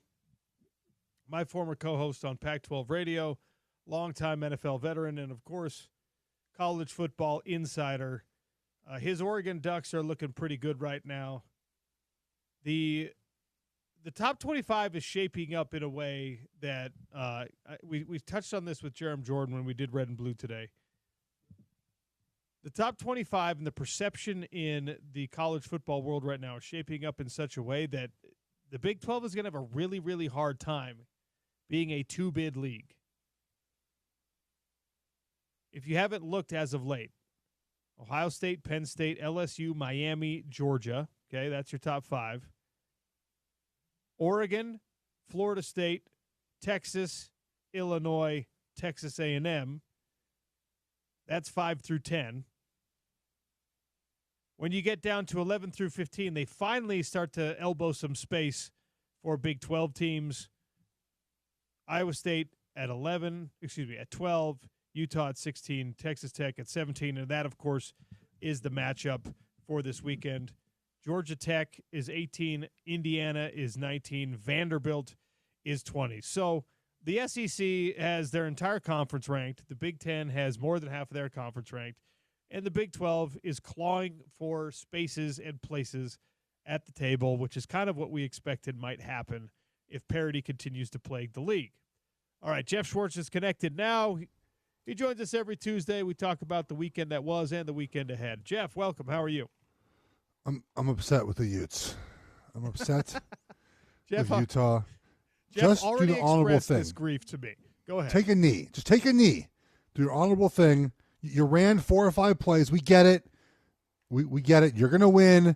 Just take the knee and go home with a 24-6 win. It doesn't look as good. You know what I mean? 24-6. This is very new in football, by the way, pro and NFL. Like, there's no such thing anymore as like mercy, which is fine. I think that's the way it should be. But there is like no such thing as like taking a knee to go home. Everyone just tries to score all the time, which again I don't disagree with, except when of course it cost me a wager. You and I had some discussions last week about how this Wyoming game could potentially be like a look-ahead spot for Utah. And in the first half, that's kind of where it seemed like things were trending. Like, oh, man, this game's sloppy. You got penalties. You're bogging down one of these drives, miss a couple of kicks. I never felt worried that Utah was going to lose the game against Wyoming, but it got pretty ugly there in the second half. When you watch the first, in the first half it got ugly. It got better in the second half. When you were watching that first half, did you feel vindicated in the opinion that, all right, this is kind of the classic, your eye is on a bigger prize right now type of opinion? Yeah, I thought I handicapped it perfectly, and I did. I mean, I thought this was what was gonna happen in the game, and I got it correct. I didn't end up with the result I wanted, but this is exactly what I thought was going to happen in this game. And Utah was sloppy. They were, they had a bad fumble in the first half as well. It was a game that this is what I expected from a Wyoming team that, I thought could play a little bit of defense and move the ball. They didn't move the ball at all in this game, quite honestly. I was prepared to lose plus 23.5, 24-0. I mean, I was like, that would have been even maybe worse beat, Sean, was to lose a bet when a team scores 0 points. Look, I think the problem is the same. I'm looking at the numbers right now for Utah on offense. Explosiveness, 130th in the country. It's the same problem, Sean, on offense. And I hope that it's just kind of what it was against Wyoming, and maybe you're saving the good stuff for this week, but the explosive plays, man, they got to come from somewhere if this team's going to be what I think they can be. Okay. Do explosive plays come from personnel or from scheme? Both. So there's obviously the ability to scheme guys open in the pass game, right? I mean, we see that often. How often we talk about this is very much more of an NFL thing, but the Shanahans, the McVays, like they just get guys open. Andy Reid gets guys open, right, Sean?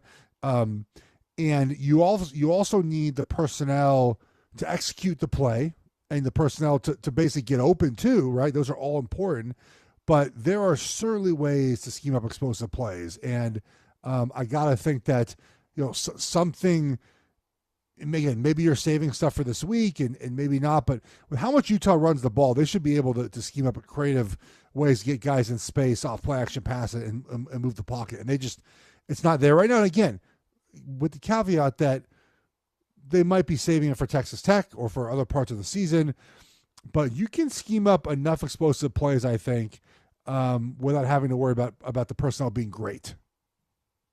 Okay, the reason I asked that question is because I think right now, 3 games in for Utah, I mean, we're in the honeymoon period with Jason Beck where he can do no wrong at this moment. We're not yet there with any of the pass-catching weapons necessarily for Utah football, right? And that's always a question. Every single year we ask the same question, who are going to be your weapons on the edge? The Ryan Davis kid who transferred in from New Mexico has looked solid.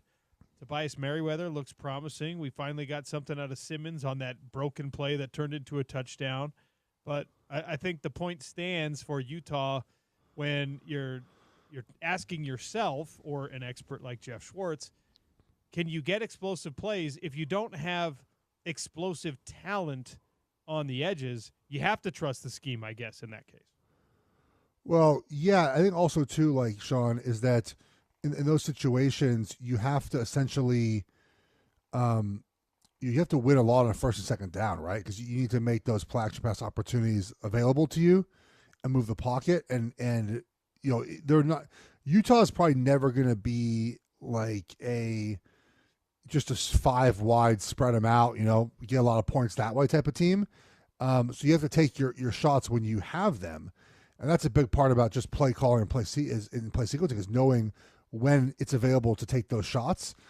And again, with the caveat that let's see how they do in a game this weekend that matters and will be a lot tougher because you have to keep up with Texas Tech. I know your defense played well, but Tech's offense right now is on a tear, and they're going to score some points. And so to me, again, like this game, you need to bring some of that stuff you've been saving.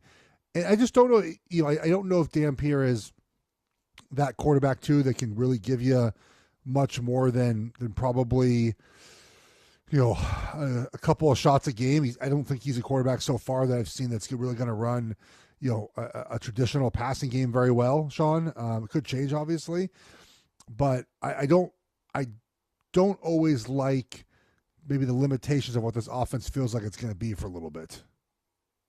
Well, you're throwing some cold water on things for Utah fans right now because The concern that everyone's expressing to me is with the defense, with a defense that has performed well and kept points off the board, but they've had some busted plays. They've had some busted coverages.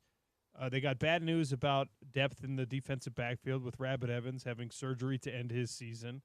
You've had some missed tackles from guys that you didn't think would be missing tackles. When you watch that level of film, right, when you're watching a team that has good numbers defensively, but you take it play by play and you say, whoa, that can't happen against Texas Tech, or that's a touchdown. That can't happen against Arizona State, or that's, a 50-yard completion or a touchdown. How do you evaluate those things? Because it goes back to the conversation we had last week where trying to predict how well this stuff works against better competition is not all that easy. Well, you just honestly don't know until you play the better competition, I think we saw a little bit this weekend where, like, Georgia was like, oh, my God, we're playing Tennessee's offense. It's a little bit different than Austin Peay, and you just survived long enough to win that game, right, Sean? It wouldn't surprise me if this was sort of the same way that Utah early against Texas Tech. It wouldn't surprise me as I think about Oregon Penn State next weekend. Like, Penn State's off a bye. I could absolutely see Penn State scoring twice to open the game, You just have to weather that storm when you play better teams and eventually make those adjustments and figure it out. Again, you've not played at Texas Tech. You're not going to. The first experience you have with that is when you play them.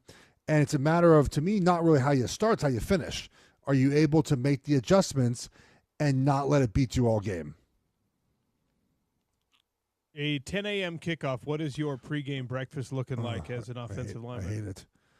I don't. I know the Big Noon Kickoff is there. I was at the Big Noon Kickoff set last weekend for Oregon Northwestern. I was in Evanston, and it's gonna be a lot of fun to at least have that there. My pregame, well, I guess I would probably have to eat 6 o'clock in the morning. I normally 1 o'clock game. I'm eating at 8 a.m. So same thing. I would always. I'm not a big eat before game guy, Sean. I wanted to feel a little hungry, A little cranky, a little hangry. Yeah, I was. I would have a bagel and an omelet. That was it. All right. Before game. Yeah. All right. Okay. So I think I would do the same thing here. 10 a.m. is super early. Obviously, it's sort of like part of, I guess, playing on national TV and having that audience in front of you. And it's going to be important, I think, to just again to understand they're probably going to score on you. Can you withstand that early in the game? We're efforting, by the way, having Urban Meyer on this week somehow. Oh, okay. I really hope it happens because I want to force the "Hey, remember when I played for you" conversation, because of course he doesn't. You know what I mean? I was like, what if you say that to him and he recites your entire recruiting profile from high school? Well, there's nothing there to recite, so that would be tough for him. But that would be amazing if what was like, Sean? I watch you on ESPN every Saturday night. If he turned it back on me, it was just like I've been a huge fan of everything you've done since you were. Every Friday night I'm watching PFL. It would be incredible. Maybe he'll surprise us that way. I'm just hoping we get the combo. I don't think that's going to happen if we had to take bets. I heard Jordan was good. You had Jordan on last week, right? Yes, we had Jordan Gross on last week, and we asked him about. I was like, why did you used to punch Jeff Schwartz so hard before games? And he's like, no, really? It's like a lineman punch, like in the chest. I was like, I know, but he was crying about it. What did he say? I got to go back and listen. Yeah, no, he was just like he said something trite about how you're still one of his good friends and you're a great guy and we're a great teammate. And I was like, I love Jordan. He's look. You have to find a mentor, right? I think I was your mentor for radio when we first started working together, and you were my mentor. I passed a lot of my knowledge to you, and then Jordan was, I was his mentee. I will say this, Jeff you are my mentor in one area of life. You're my mentor. Not caring about You're anybody. my mentor in wagering. It's funny. Someone asked me last night what to wager on in the Chargers game. I was 2 for 2. I felt good. Now they didn't text me back this morning and say thank you for the winning wagers, but I did. I'm really good in college football. That's my best. That's my best sport. I when you tell me a wager, I usually I'm like, all right, Jeff is really good at this. I'm probably going to follow this. Yeah. I had a guy this past week who our listeners know, my buddy Zachariah. I think you were guest when he was filling in for me a couple times. Yeah. It was a big fight weekend, right? It was Canelo Crawford. It was like this huge boxing event. It was there was UFC fight night or whatever. He asked me some fight. He's just like, "How's this one going to go?" And it was in the boxing. I was like, "It's going to be Crawford by decision, 100%." And he was like, "Okay, thanks for the advice." And then I texted him on Monday, and I was just like, "Did you follow me?" And he was like, "No, my other buddy convinced me because the knockout odds were much better. It was like 8-1 payout if he got the knockout." So I followed him. And I was like, "You're a moron. What are you doing?" So this is the thing about gambling, okay? And this is why the sports books win. All right, this is the exact attitude, Sean. Right? Because someone will look at 8-1 and want that big payout instead of taking the win. Yeah. Like I'm not saying you bet on minus 500 favorites all the time, but like you gave out advice that probably was about even money, right? Maybe a little bit. I don't know how the wagers work for that, but like probably like you weren't going to make a ton, but you win money, right? You win money, or your buddy went for the large payday, which again they're plus 800 for a reason, and so that's his fault.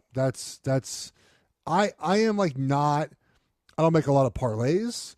I don't do a lot of stuff like that because I just want to win. I don't care how I win. I don't care if it's minus 110 or plus 800. I'm trying to win, and I think the best way to do that is just bet on things you think are going to happen. You've been my guru though. You've helped me out in PFL over the years. I take it. Allegedly, we can't confirm or deny. All right. No, you helped me I guess you didn't really help me out per se that one night in Charlotte. I did that myself. No, you. But I was there because of you.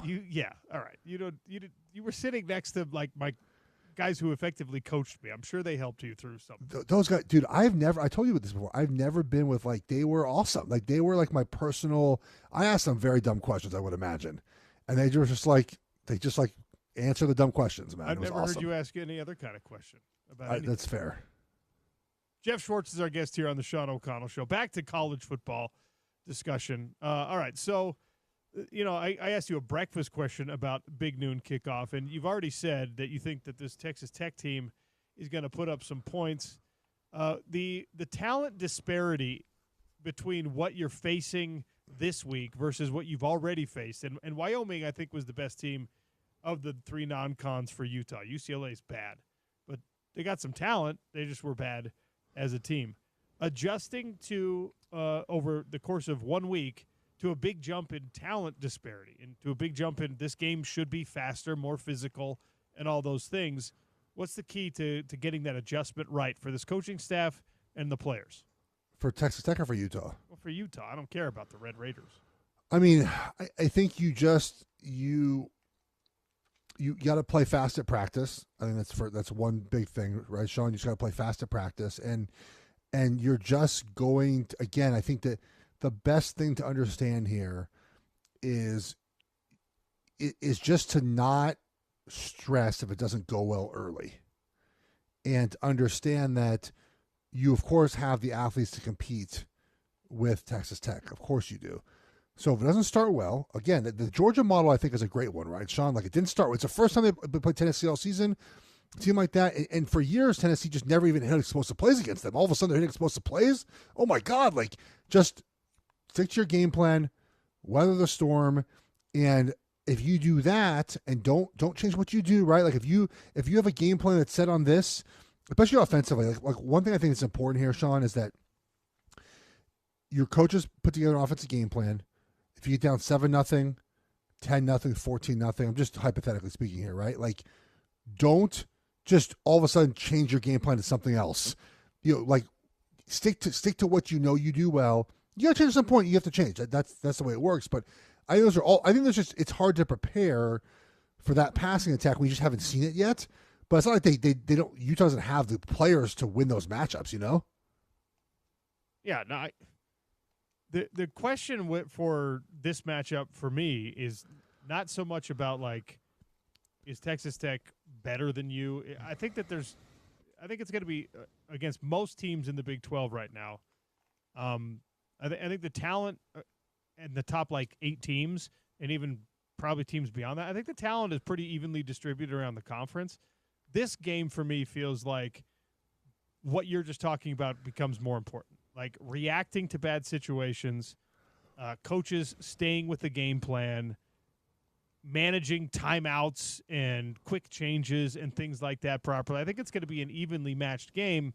And if that's true of the talent on the field, then the disparity, if you can find it, should come from Kyle Whittingham doing this for 21 years, Morgan Scalley being in his position or in some position on this staff for nearly that long.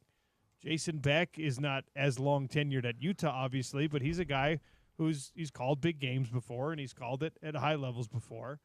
And when you look at the coaching difference here, I mean, Joey McGuire was coaching high school football when Kyle Whittingham took the head job at the University of Utah. How much does the coaching matchup matter in this one in your mind?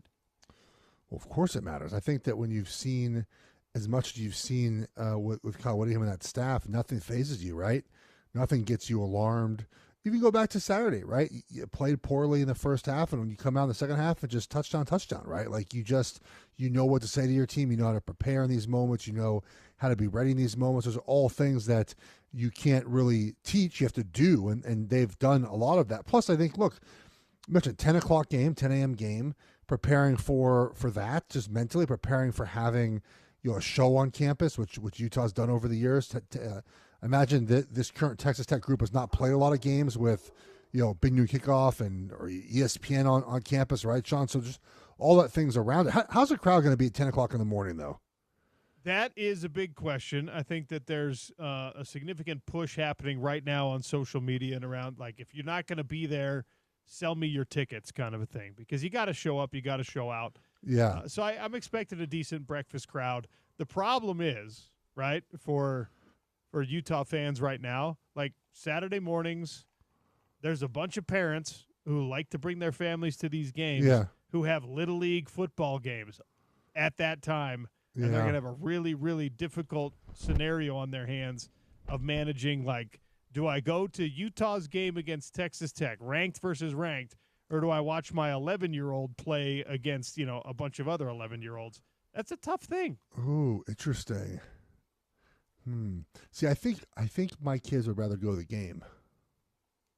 Yeah, you can't do that. You can't teach your kids that, though. You can't be like, bail out on your teammates because we have tickets, and they can just try to win this game without you. You only get 8 games a year in what is called Ute Conference football. I think when you're 8, you could go to the football game. I don't know, man. That's. I mean, if you're the quarterback, probably not. You know what? That's spoken like somebody who did not play Little League football, Jeff. I did not play Little League football. You're correct. I know you didn't. And look what you never achieved greatness in football. You never made it to the highest level because of that. Oh, wait. Some would agree with that on social media. Dang it. So I'm trying to think of like what I would have done. I'm trying to think of like UCLA games were never that early as a kid. I think we never had to make that choice about what we would do in that situation. I'm trying to think of my kid, daughter has a game this weekend. Would I go to her. Obviously, I go to her games if Oregon's on. I watch a game on phone or something. Oregon's playing Charlotte for there's for some reason they're in your hometown. Your Ducks are there. Yeah. It's a big noon kickoff. I don't know how that would ever happen. And your daughter's got an 11:45 softball game or whatever. It's a good question. I haven't thought about this a lot. I don't know, man. I don't know what I would do. I'd probably just send my wife to the softball game and go to the football game. No, man, you're not telling. If your daughter wants you to come, you're going to. So here's the thing. It also, to be fair, it also depends on the time of the year. Like, this is fall softball. Like they're gonna miss this weekend again. They missed last weekend.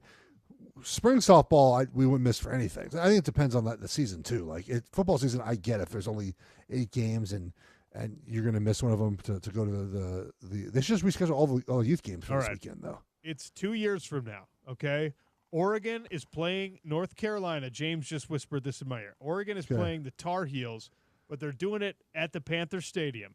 All right, Oregon is preseason number 1. Bill Belichick has got it figured out at North Carolina. Their preseason number 8. It is kicking off the full season. Your daughter is on some comp league team that, for whatever reason, is playing in the fall. Games start at the exact same time. What are you doing? We're probably going to the Oregon game. I don't believe you at all. I don't really. You're doing whatever your wife tells you to do. You think Meredith is paying attention to anything about sports? Fair enough. This weekend, dude, I told her I was going to Chicago, and then like Friday, she's like, "What are you doing?" I go, "I'm flying to Chicago." Like, what do you mean? What am I doing? You've been over this many times about what my plans are for this weekend. You're going to New York City with the kids, and I'm going to Chicago. Just like totally, just didn't comprehend it. Just not paying attention at all to anything I ever say. Fair enough. By the way, quickly, this was the oddest sports watching experience of my life. This game was in Northwestern's Temp Stadium. It seats 12,000, Sean, and 80% of those fans are in the bleachers behind the end zones. It was an odd football watching experience. It's a soccer stadium? Is that what it is? Yeah, soccer stadium. But again, like most of the stands, the 80% of the fans are sitting in the bleachers that are in the end zones. The Oregon sideline had like 5 rows of 5 rows only. And I was sitting on the Northwestern sideline. I had about 10 rows. That was it. Wow. And then the coaches' boxes were just essentially shipping containers that were on top of it was a very basketball, minor league baseball thing. Like they played music the entire game from speakers, which is not a college football thing at all. Dan Lanning complained about it. The speakers were behind the Oregon bench, and they'd be playing music up until Oregon broke the huddle, which is the rule in college football for like bands, right? Like bands can't play after once you get in formation, and they played just like music every play, and they did burrito tosses and like games in between in between possessions on the field, like just a bunch of like weird, just different football watching experience. Well, I'm glad you enjoyed it. At least sounds like it's always a fun trip to Chicago. I mean, look, Oregon won, so I'll take the win. I'm just sad we don't play each other anymore. It was always fun beating Utah. Oh. You didn't do it that often. No, I think we split. I think we actually split in our life, Utah, Oregon. And as at the end of the Pac-12 era, Utah had the upper hand, so that's all that matters to us. Very true. What's your prediction for the game this week? Do you have one yet? Let me hear it. Utah 34, Texas Tech 31. 34. Interesting. I'm not going to wager on this game. I have no idea. No. Staying away. Do we have to write off Joe Burrow being injury prone? Yes. As someone who is injury prone, yes. I hate that term. I despise the term stinks. But there's no other way to describe him right now than he's hurt every year. Sean, next year he'll be eligible for the 3rd time for comeback player of the year that he's already won, I believe, twice. It's a problem, and many reasons for it, including obviously, his offensive line isn't great, but it's his 3rd major injury now in 6 seasons. It's a bummer because I think he'd be one of those guys that maybe could insert himself into the elite quarterback conversation more firmly. But absolutely. Here we are. Do you blame the organization for not surrounding him with better offensive line talent? Do you remember with that Penei Sewell, Jamar Chase debate? Yeah. I mean, I didn't want to throw it in their faces yesterday, but I think I'll end up being right on that one. Fair. Yeah. Oh. It's just you have to do it, man. They haven't put the resources in. It's that simple. All right, what game are you most excited about this weekend besides Utah and Texas Tech? Auburn, Oklahoma's gonna be pretty good. That should be a good game there. What else? I mean, there's games I gamble and the games I want to watch. Those are 2 separate things. So Auburn, Oklahoma should be good this weekend. What else am I? It's not a ton of ranked versus ranked games. Oh, Illinois, Indiana. I am big on Indiana this weekend. Okay, all right. No love for the Civil War rivalry, Oregon State, Oregon. Well, I thought we were talking about games that I'm not going to be. Yeah, of You're course. Not gonna be glued to that one. I will be glued to that one. It's all about getting ready for Penn State.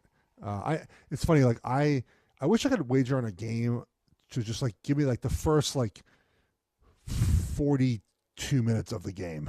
Can I wager on Oregon minus 35 for the first 40 minutes of the game, Sean? Because I just think Oregon's going to just take everyone out as soon as they can, and the final score might not be indicative of the actual game because we got Penn State next week. Penn State, look, I'm not going to complain about scheduling, but Penn State gets to have a bye and play a home game, and Oregon has to travel across the country to play them after that. It feels like a little unfair with scheduling, but it is what it is. You have to battle through it. You'll survive. Uncle Phil will make sure. Yes. All right, buddy. Thanks, dude. Appreciate your time. All right, talk to you later. Bye. Jeff Schwartz, gambling insider, NFL veteran, college football insider, really does it all in the football space. All right. We have sound from Dabo. Is that correct, James? You got to hear this. All right. We told you yesterday on the show that Clemson was calling an emergency board of directors meeting, and Clemson starting off 1-2 and all that stuff, and embattled Dabo Swinney again. Dominated like at least 6 minutes of conversation on the show yesterday. Well, Dabo had something to say to the Clemson media, and you're going to want to hear it. It's the Sean O'Connell Show on Utah's #1 sports talk, ESPN 700 and 92.1 FM.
Elevate, educate, come celebrate Canna Fan Fest Saturday, September 27th at Granary Live.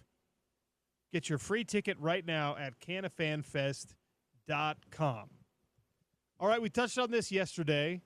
Clemson starting to once again itch and rumble and worry about what's going on with their football program. Off to a substandard start here in the 2025 season. And Dabo Swinney, who's always a real treat in front of a microphone, had this to say to the gathered media. If they want me gone, if they tired of winning, they can send me on their way because that's all we've done is win. So if they tired of winning, we've won this league 8 out of the last 10 years. Is that not good?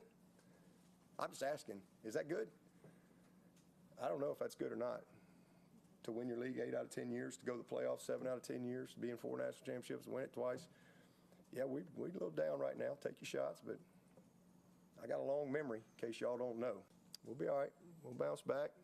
This is a program built to last, always has been, always will be.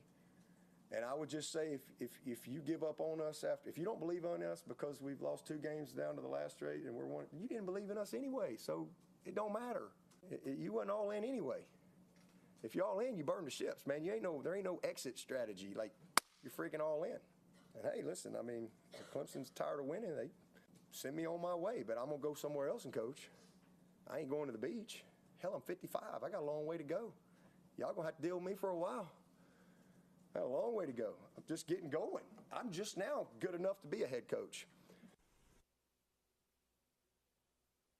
16 years on the job. He's 55 years old, which means that a young Dabo Swinney He was really got young. that gig. He was really young. I didn't realize he was that young when he first got the job. Under 40, like that. He does have a long way to go at 55.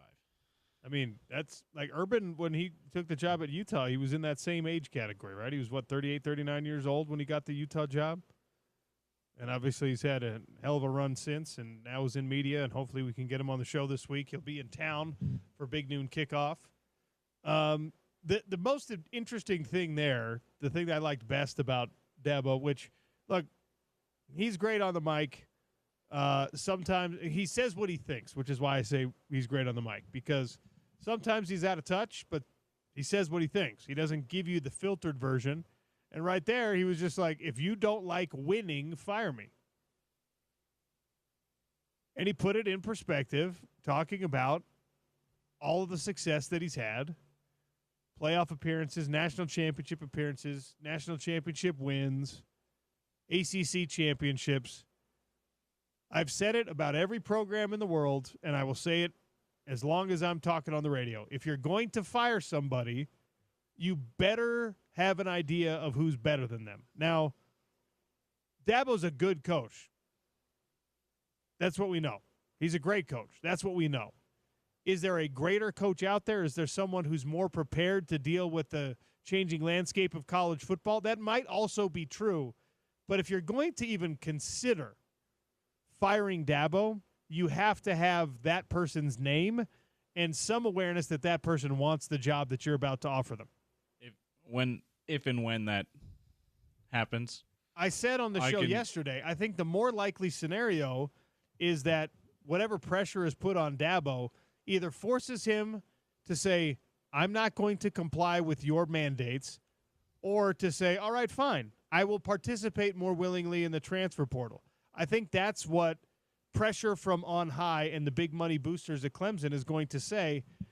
And by the way, I think that there's a lot of coaches in college football who have to have those similar behind closed doors conversations when they come from that school of thought, from that old school of thought. I don't know whether that ever happened for Kyle Whittingham. I do know that it hasn't been a natural sort of easy thing for Kyle Whittingham to embrace the new ways of college football, but he has embraced them. Yeah, it didn't. There wasn't a public, like it's been with Dabo, there wasn't a public period of Kyle Whittingham, like, I'm not sure I want to do this. Like, they started making moves in the transfer portal pretty immediately. Well, so they did it even before it was called a transfer portal, so I don't think I think that he was always on board with the idea of transfers. I think it was more the re-recruiting your own players. Yeah. And like, because Utah football has always taken advantage of the scenario in which somebody is disgruntled or unhappy or out somewhere else. Discipline issues. In the case of Darren Carrington, there was the DUI. Johnny Paul, who was a great player for the University of Utah, it wasn't working out for him at Miami. You know what I mean? And Utah has always been willing to benefit from those without active tampering, without saying, like, all right, let's go meddle in their business. It was because we have culture here, because you become us, we don't become you. We can take in somebody that another program identifies or labels a rotten egg, and we could show them that they're not a rotten egg. They just needed more structure, and here they are. And it didn't work out in every case. Josh Gordon is the most famous case in which it did not work out. You tried on some guys, and it didn't work. And even some of the guys that you brought straight out of high school, it didn't work at the University of Utah because those guys just, couldn't comply. And Tavion Thomas is an interesting one because it worked, and it worked initially, until it didn't. And then at the end, it didn't work. Yeah, it was kind of a both situation. That was with a weird Tavion one. Thomas. That was a weird one where it was like, Tavion, and I don't know Tavion, but the backstory on all of that gives me some sympathy. Maybe is the right word. It maybe makes not. you feel like he deserves some grace. Absolutely. Yeah, that's probably a better way to put it because, he lost the structure in his life. Yeah. In his family life while he was at the University of Utah. At the same time, he was having a ton of success and felt like he should be rewarded even more so for that success. And that created some conflict. You know what I mean? So, in any case, I just bring him up because he's probably the most interesting one when we're thinking about this. Like, sometimes it worked, sometimes it didn't. In his case, you could argue it was both. It worked at first, and then it didn't work, and not all any one side's fault. And that's, by the way, that's the case with Dabo. Is it sometimes works and it also doesn't work, right? Like last year, they kind of backdoored their way into a conference championship win, and that meant backdoored your way into a college football playoff. But guess what? You still made the college football playoff. It still triggered the bonuses on the contract. You're still in a position where, like, all but 11 other coaches in the world are envious of you being there. Like, I mean, so Dabo being like, I'm not going to do the transfer portal like everyone else does. I was among the loudest saying, that's not going to work, Dabo. And he gets to look at me and say, really? Did your team make the college football playoff, or was it mine? Right? I think, though, that the writing is on the wall, that resistance is not in the best interest of Clemson football. And I don't think firing Dabo is in the best interest of Clemson football either. No, at least not right now. You got to give him a chance this year. This is not the Deshaun Foster UCLA situation. You got to give a guy like Dabo Swinney a chance to shake off a 1-2 start and maybe get a double-digit win season and win the ACC, because that's still at play. Yeah, as unlikely as it seems right now, that is still at play. You got to give him like 7 chances if he's won 7 conference championships. One for each conference championship. The thing that I love that he said there is just like, if they want to fire me, they can. I'm not going to the beach. I will go coach somewhere. I'm going to get a job somewhere else. That's amazing. He's probably going to go. He's like, I'll get a job in the SEC. Yeah, South Carolina.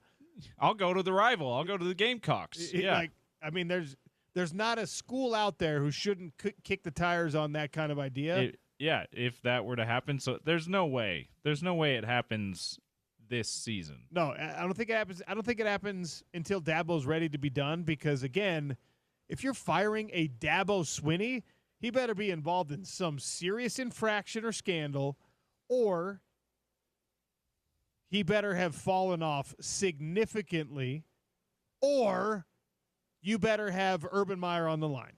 Yeah. You better have Kirby Smart on the line. Does Nick Saban really want to come back to college football? Yeah. That sort of thing. That's exactly right. That would be poetic. Dabo, who coached under Saban and then ends up and beats Saban a couple times in the championship game, gets replaced by old ass Nick Saban. No, that's wild. All right. Anyway, I wanted to play that sound. It's always a good excuse to bring Dabo to the air. Amazing sound. I'm looking for him on a beach somewhere, though. I'm gonna see if he's a man of his word. All right. He said he's not going to the beach. I know. I'm gonna make sure he doesn't go to a beach. If you ever see Dabo on a beach, he's a liar. Walk up to him and be like, "You're lying. You said you weren't going to the beach." He's like, I'm still the coach at Clemson, though. I didn't mean I'm never going to a beach, James. All right, one more segment to go. Do we have anything to give away today, James, or just James Peterson bonus points? Just bonus points, yeah. Heck yeah, dude. So the best prize on the other side, James Peterson bonus points that don't matter at all. They're worth 1/100th of a cent. Wait until I tell you what you can redeem these points for. Oh. Utah's number one sports talk, Sean O'Connell Show on ESPN 700, 92.1 FM.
Eight 877-353-0700. James Peterson bonus points if you can answer this trivia question.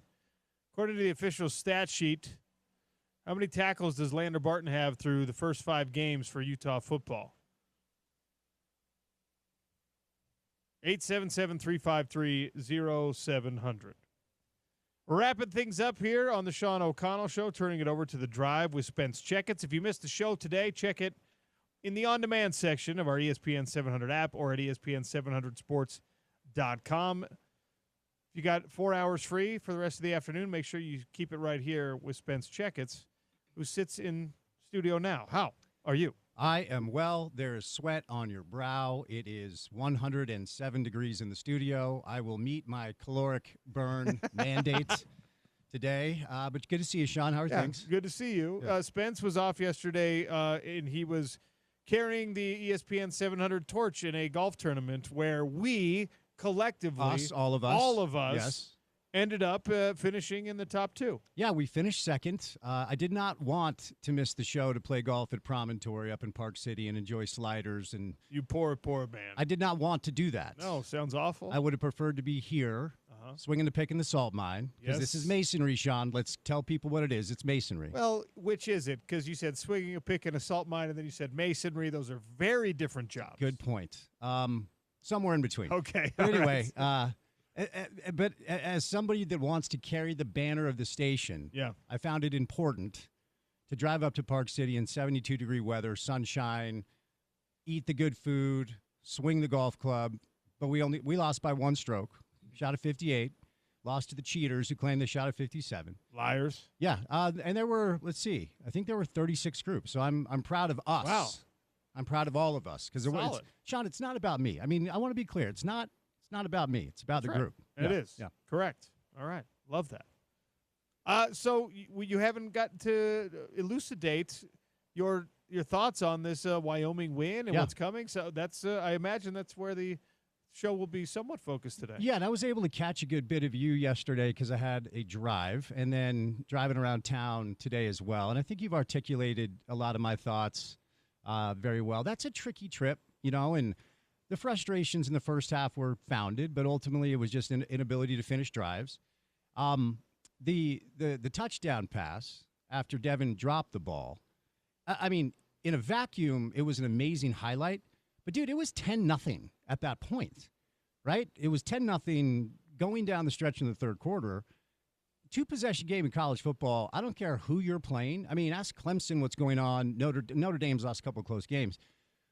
But it can get hairy if it's only a 2-possession game. You're a pick six, a scoop and score, and a broken play away from being down to Wyoming on the road. So I think there's some nerves permeating throughout this fan base as Texas Tech rolls into town. These are just 2 really good football teams that haven't been tested yet, and I don't really have a feel for it. Where are you at right now for the game on Saturday? It's exactly that, right? It's 2 teams, and so you have to look for what carries over, right? What do you think worked against Cal Poly that also will work against a really good Texas Tech team that is not even in the same category as Cal Poly? Yeah. If you're Texas Tech and you played a bad Oregon State like we played a bad UCLA, right?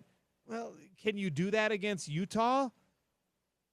Coaching staffs have to evaluate those things. And that is where, as we're, Tuesday, that is where my faith for this game really lies, in that I think talent probably washes out pretty effectively in this game, and it becomes a who's the better coach team, which team knows itself best, and that's going to be Utah.